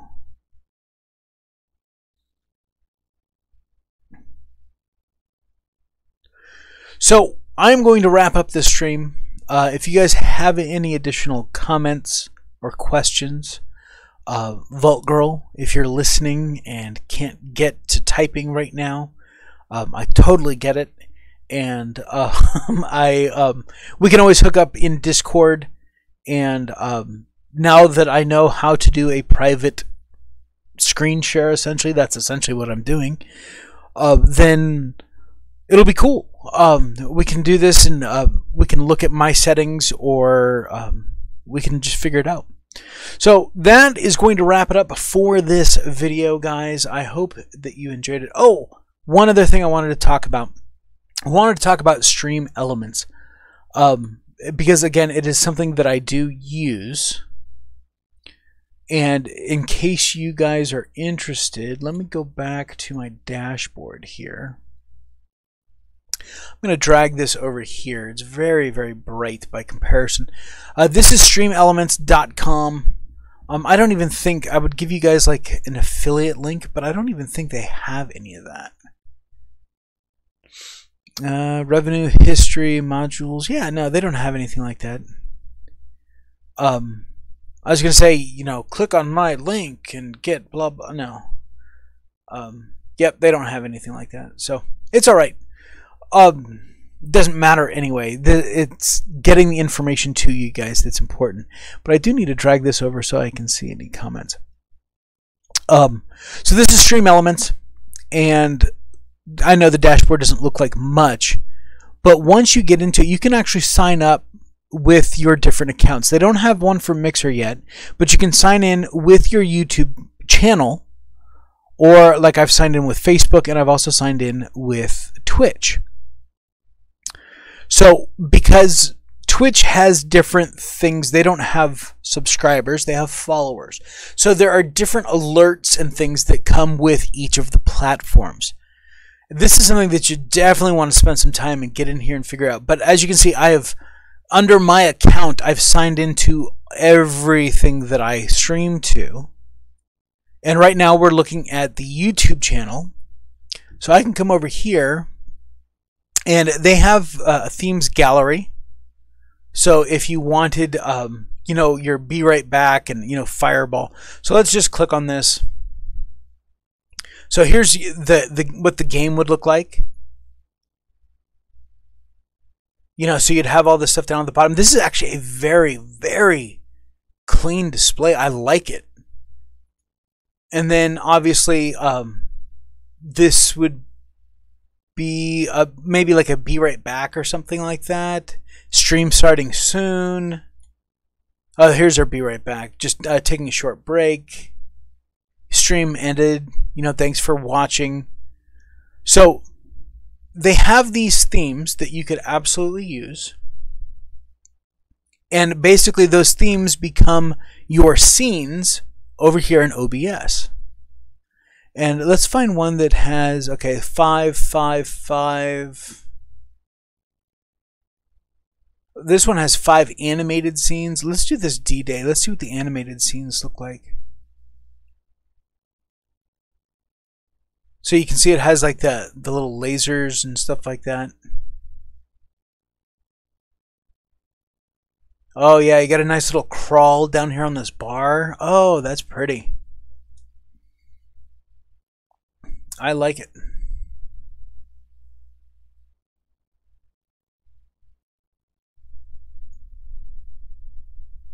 That's very cool what they did with the background there. Stream ended. Simplicity. Yeah, see, that's a little bit too much for me. Some people would enjoy all of this, but it's just too. Now, of course, this part would come in and go out. Yeah, see, that's when you got a new sponsor, it would pop in, or when you got a new subscriber or something like that, that would all pop in there. But all of this seems to be a little bit much. Let's see what else I've got going on in here. Yeah, this it's called Simplicity, and it does not look simple at all. Stream starting soon. This one has a timer built on it. Be Right Back. Stream ended. Yeah, it's so you could pick a theme. Right? They have a bunch of them. You know, Doomhammer, an Apex themed super theme. I built my own, you know. This is an animated Apex. Yeah, see, that's cool. I like it. It's very minimal as far as the movement and stuff goes.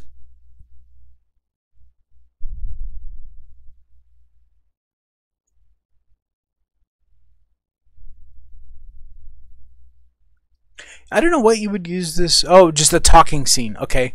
So like in between matches or something like that, it would just be your webcam there. You know, starting soon. I dig it.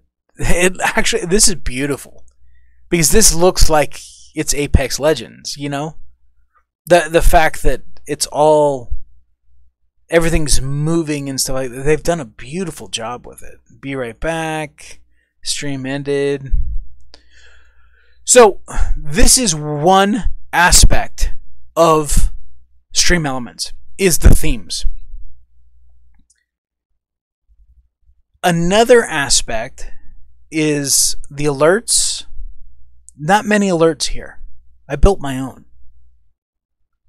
But basically, I looked at what they had. Okay, I said, okay, what alerts are they running in here? Then I came over here and went to my overlays. So if I come in here and go to my alerts, right? Okay, this lets me know when I have a new subscriber, a new sponsor, something like that. So I'm going to edit it. Let's make this full screen. So my alerts are going to show up down here at the bottom. Oh no, this is social media alerts. So this gives us a testing feature. So if we got a new subscriber, I can emulate a subscriber event.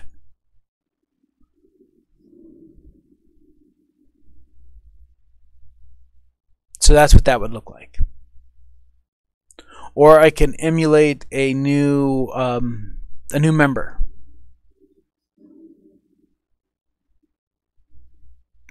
Or if I wanted to emulate a super chat. And I can go in and change any of the audio. I did the dragon roar and stuff like that. See, but I went with Schlaf from Goonies for my super chat. And for the tip,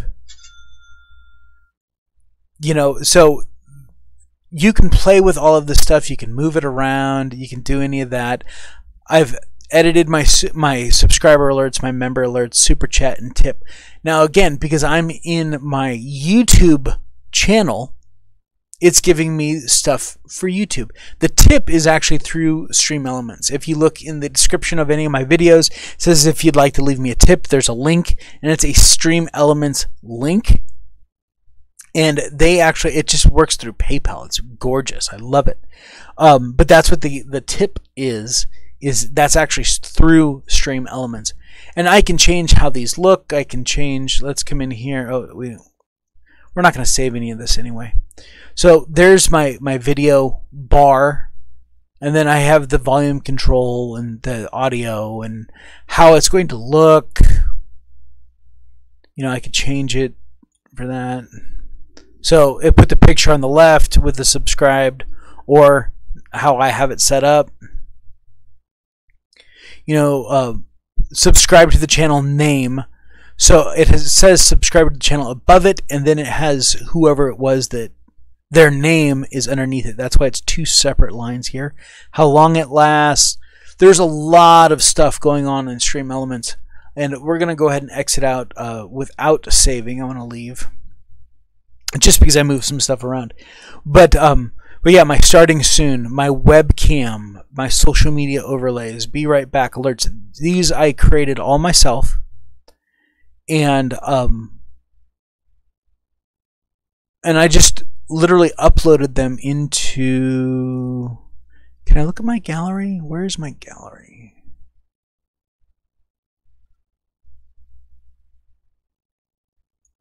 It's not over here.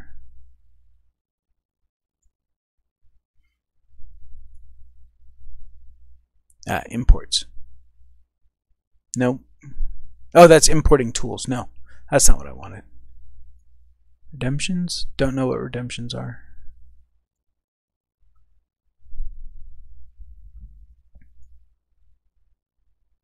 But yeah, so this will keep track of my subscribers and stuff like that. They also have what's called Stream Elements Live. And that is pretty much what I wanted to actually talk to you guys about. Because if I bring this over here, I have a chat window.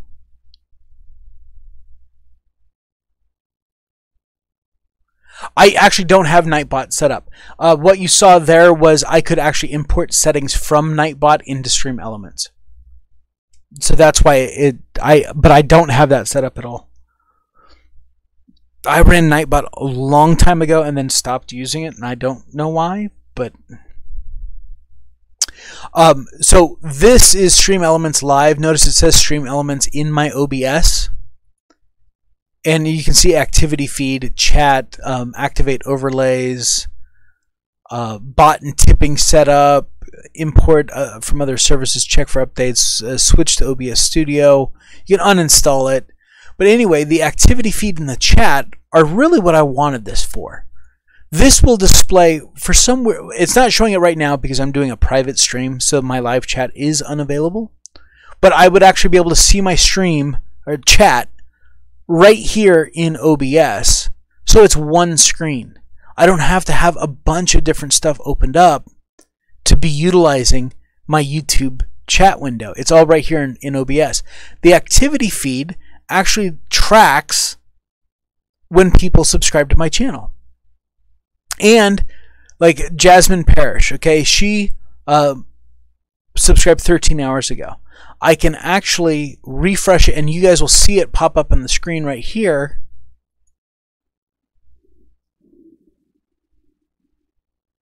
So it'll actually show the subscription on the live stream. So that's pretty cool.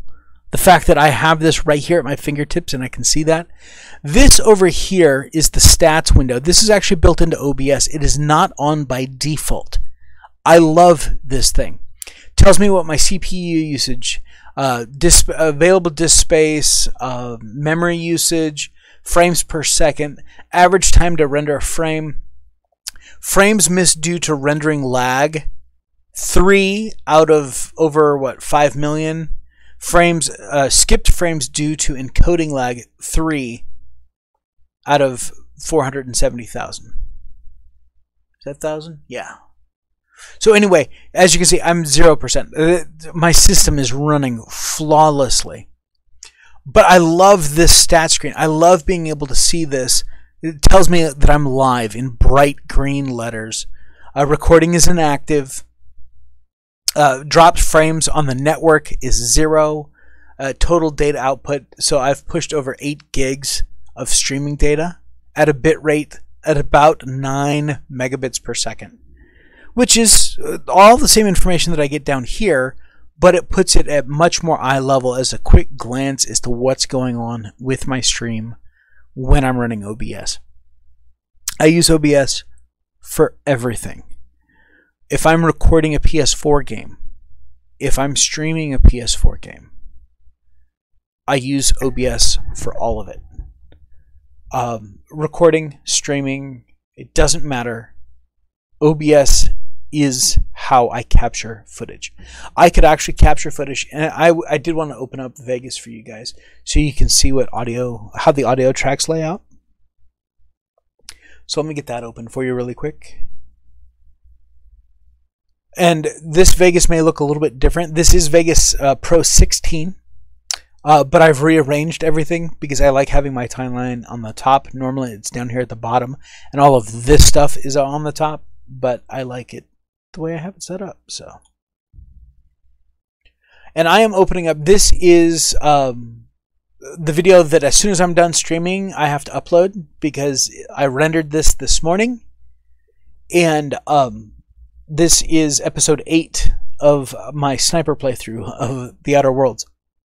So that will be coming live here in the next couple of hours. So as you can see here, I have 1, 2, 3 video tracks and 2 audio tracks. This blue line, line 1 and line 2 are in every video that I run. Oh yeah, this definitely puts Movie Maker to shame. Track 1 are my I call them my social media. It's my social media line. So it brings in the dragon, or in this case, this is my one help support, give me coffee, or the other one is my Patreon. So that's all that lives on that line. That's all I ever put on that line. And I can adjust these for whatever my length is because I have my snapping turned on. So I can grab this one. If I only have a 30-minute video, then I can just grab these and shrink them all down so that they fit within the 30-minute window. Okay, track 2 is nothing but my logo down here in the bottom corner. I have its opacity set at 50%. And it starts when the game footage starts and ends right as my outro begins. So those two are always there. And I actually have a template set up for Outer Worlds for my playthrough series. So all of this is basically spaced out for an hour. And then I just drop my footage in because I know that my footage is about an hour long. And then I shrink things up and move stuff around as I need to. Having a template, and then as soon as I drop my footage in, I save as whatever the title or whatever's going to help me remember. So this is Outer Worlds Sniper 8. So I know this is the 8th episode for the Sniper series. That way, I'm not editing, I'm not saving over my template. And every time I open the template, it's fresh and clean. It's not loading any additional files. There's no bloat in any of my videos. So track 3 is my actual video footage from the game. As you can see, I only made one edit because I was playing. This was a transition scene, so that's where I put in my transition for this one. The very first line of audio is me. So I can look in here and go, okay, there's lots of audio going on in the game audio, and I'm not talking. When there's no audio going on down here, and I'm not talking, I know that's a transition scene. I know that that's me moving from one area to another. So it helps me really to kind of quickly come in and say, okay, I need to put an edit here, I need to put a cut here, and do that. This track 5, is my game audio. And I currently have it turned down to about -8. Keith mentioned that the game audio was a little bit low in episode 4 because I was running at -14 dB. So I turned this up to -8 dB. So hopefully it'll be better for him. And basically, unless it's a huge difference, like here in a conversation, right, with Martin. This is Martin talking down here. If I find that Martin is not loud enough, then I could actually come into this volume envelope and actually increase him if I wanted to. And actually I would just do a second pin there and a second pin there, and then just increase just the area where Martin's talking. And then when it's just back to the background music or just me shooting guns, it dips back down. But this is how the tracks look. There was a third audio track, right? Because I record 1, 2, and 3. But for Outer Worlds, I'm not using that third track. So I just delete it because I don't need it. That way, again, I'm cutting down on as much bloat as possible. There is nothing here that isn't being seen by you guys. There's no third track. Even though there's nothing on the track, the render would still render that there's a third track with nothing on it. So I eliminate all of that stuff and I streamline everything as tight as I can. And the best way to do that is by, one, isolating my voice from the game so I have control. And then I can make minor tweaks. I can edit my voice, which I typically do, in Adobe Audition. People use all kinds of audio editing. Audacity works perfectly well. And in here I can actually set it up. I have it set up so when I right click and say open copy in audio editor, it automatically opens Audition for me.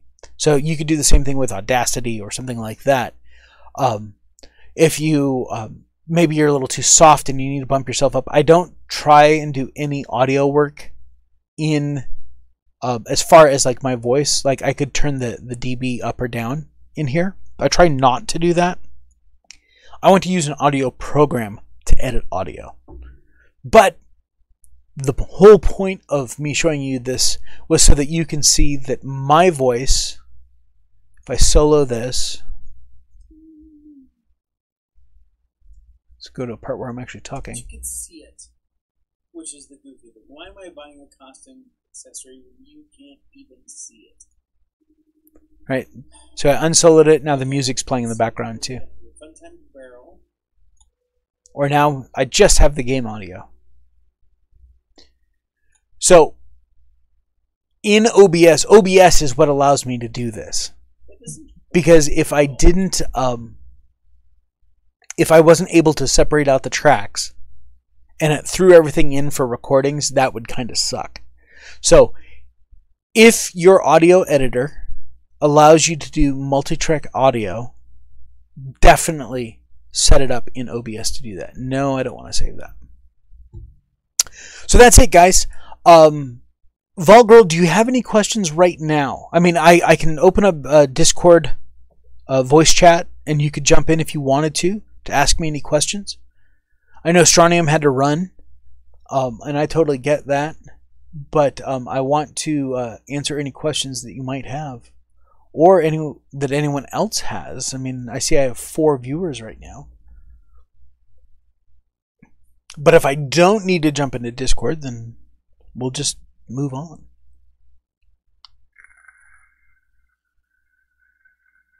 Oh, Strontium's back. All right. Recording is... Now, did you hear about my... I know that you've... when I was talking about the recording settings...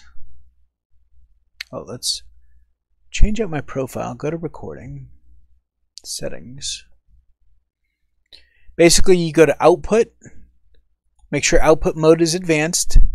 Don't worry about the streaming tab. Just go to the recording tab. And here's where you set your bit rate. Were you here when I talked about that, Vault Girl, or were you off making one of your videos? Because I'll go over this really quickly again. Okay, no problem. We will go over this. So basically, I went over here to settings in OBS. Opens up like this. My profile is recording. My scenes are recording. So you can see I don't have all of the live stream scenes that I had going on. This is how I record a video. Okay, so from general, you want to go to output and then make sure that output mode is not on simple. Make sure it is on advanced. Click on the recording tab. That'll bring you here. This is your recording path. You can set it to wherever you want it to. Recording format, if you have a decent power system, in other words, or if you're doing short videos, MP4 is does not render out in OBS until you are done recording. So if you lose power in the middle of recording, you've lost that video. You've lost all that footage. There's nothing you can do about it. So if you have a problem or have glitchy power, I suggest you record an MKV and let OBS what's called remux it. And we'll talk about that in just a second. If you're okay with the power, typically I record at MP4 unless I'm recording a really long episode or it's raining outside or something like that. Then I'll record MKV because I'd much rather have to only record half than all of it again, especially if it's in a game where I can't go back. So yeah, normally I record in MP4. This is where we talked about the audio tracks. Track 1 is my voice, track 2 is game audio, track 3 is anything else that I might want to throw in there. I always leave those checked. I don't check 4, 5, or 6 because I don't use them. 6 is always my streaming. Encoder, if you have an NVIDIA graphics card, then you will see this NVIDIA NVINC H264 new. If not, if you have an AMD, I think AMD has some version of that. Of this NVIDIA NVINC. But you don't want to use the stream encoder. You would want to use the X264 if you don't have an NVIDIA. As far as your bit rate, I run at 40,000 kilobits per second. It's a really... I haven't noticed a big difference between 40,000 and 50,000, so I dropped it back down. Depending on your hard drive space, you may need to bump this down because this will dictate, this 40,000 kilobytes, between that and the length of your video will dictate how big your file size is. For example, if I come over to Captures, OBS, and go find Sniper 8, which is the one I just edited today. It's a 48-minute video, and it's nearly 16 gigabytes in size. An hour-long video is nearly 20 gigabytes in size. So it's a 4 gigabyte difference for 15 minutes. So this number here, this kilobytes under the constant bitrate CBR, is 40,000. It gives me really, really good quality. But then again, I have the hard drive space to justify that. And I also have a second hard drive. When I'm done editing stuff, I move it on to a second hard drive for storage. And keyframe interval, leave it at 0. Preset quality, profile high. No look ahead, leave psycho visual tuning checked. GPU, you will probably only have a 0 there because most computers only have one graphics card. And then max B frames is 2. That is your recording settings. And then over in, let me see if I can find it.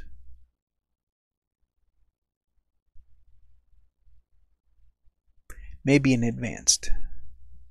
Yes, okay. So under the advanced tab, if you are using MKV, because you're worried about the power,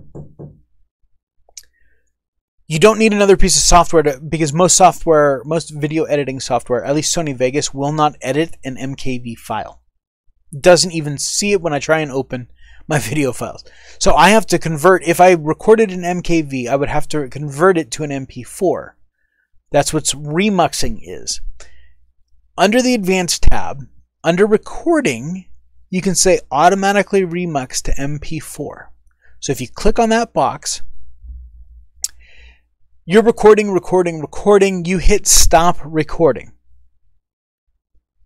It will then come up with a little box. It'll pop up right here in the screen and it'll say remuxing to MP4.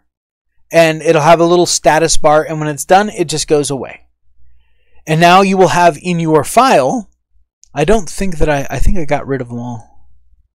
Yeah, I don't keep my MKV files. Yeah, I don't have any in here right now. But once it's converted to MP4, I go ahead and delete the MKV file. I don't need it. They're virtually the same size. I don't need it once I've converted to MP4 because now I have the file. If my power goes out, I still have the file when the power comes back on. So to save another 20 gigs in file space for one recording, I delete the MKV file. But so if I'm recording MKV, I check automatically remux. If I'm recording MP4, I don't check that because I don't need to remux an MP4 to an MP4. That is the settings for recording. And then, of course, just setting up your sources. You know, I have my Elgato set up. I have a recording set up for EVE Online. I have a recording set up for Outer Worlds. So as I'm doing my videos, I pick whatever one. Of course, my mic is always set up. Right now, I have it muted. Because in my actual software, I am not muted. So this is just another copy. But anyway, I have my mic. I have my game. Basically, game audio capture is my center monitor, because that's my default speaker setup when I'm recording, or whenever I'm doing anything on my computer, unless I'm running my Xbox.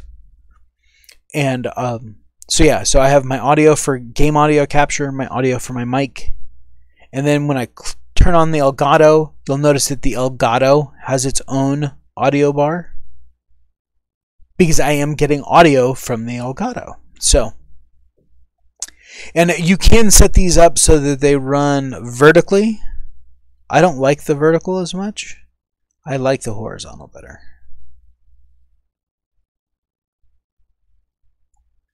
And that's it. And like I said, if you have any more questions, you know where to find me. If I need to do a follow-up and bring this up again and do another private stream, you know, do like a screen share kind of a thing, that's essentially what I'm doing here. Yes, we do control the horizontal and the vertical. Welcome to the Twilight Zone. Do not adjust your TV. Yeah, we can definitely do this again. I have no problem with that. I enjoyed hanging out with you guys. So just hit me up. And if there are no other immediate questions, then we'll just go ahead and end the stream. I do want to know who that fourth person is that's watching.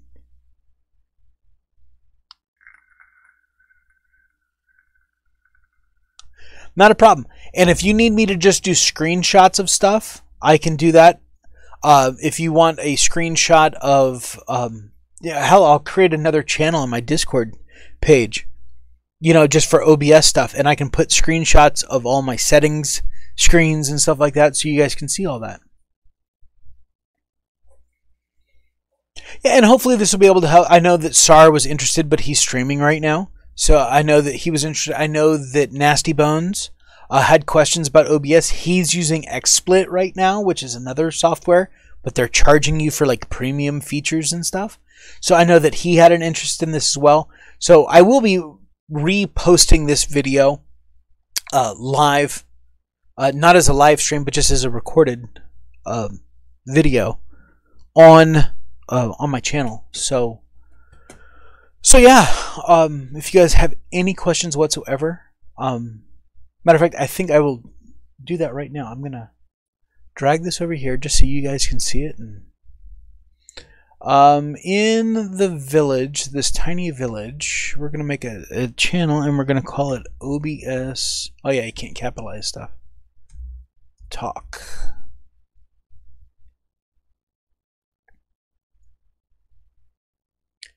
Then I'm going to come down here, edit the channel. We want permissions. This is getting its permissions from the village, so that's good. I don't need to change anything.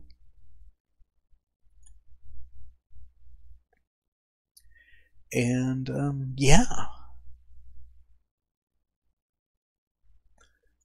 So yeah, I'll put a link to this video. Of course, it'll show up in my town square because all my videos show up there. But I'll put a link to this video when it after it's done processing on YouTube.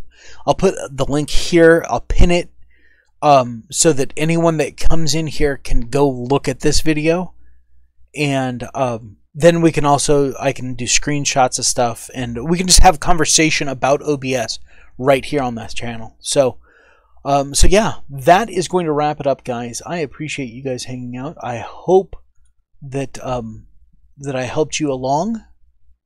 And yeah, if you have any questions or anything like that, just hit me up, Discord, or yeah, just hit me up on Discord. You guys all know where to find me. and if you are the praying type, I would appreciate a prayer for my job interview on Tuesday. If you're not the praying type, I would appreciate some really positive thoughts for my job interview on Tuesday. It's for a merchandiser with Coca-Cola, so I'd be going out to stores, making sure all their product looks good on the shelves and stuff like that. And it sounds like a kind of a cool, laid-back job, you know. So I'm really looking forward to it. So any positive vibes that you guys can put out for me, that would be greatly appreciated. And until next time, you take care of yourselves out there. Strontium, Vault Girl, Radcon, and whoever the mystery person is. Don't know who you are. You haven't said anything in forever. But thank you guys for coming out. Until next time, this is Draco Invictus saying this has been the greatest day in my life. See ya.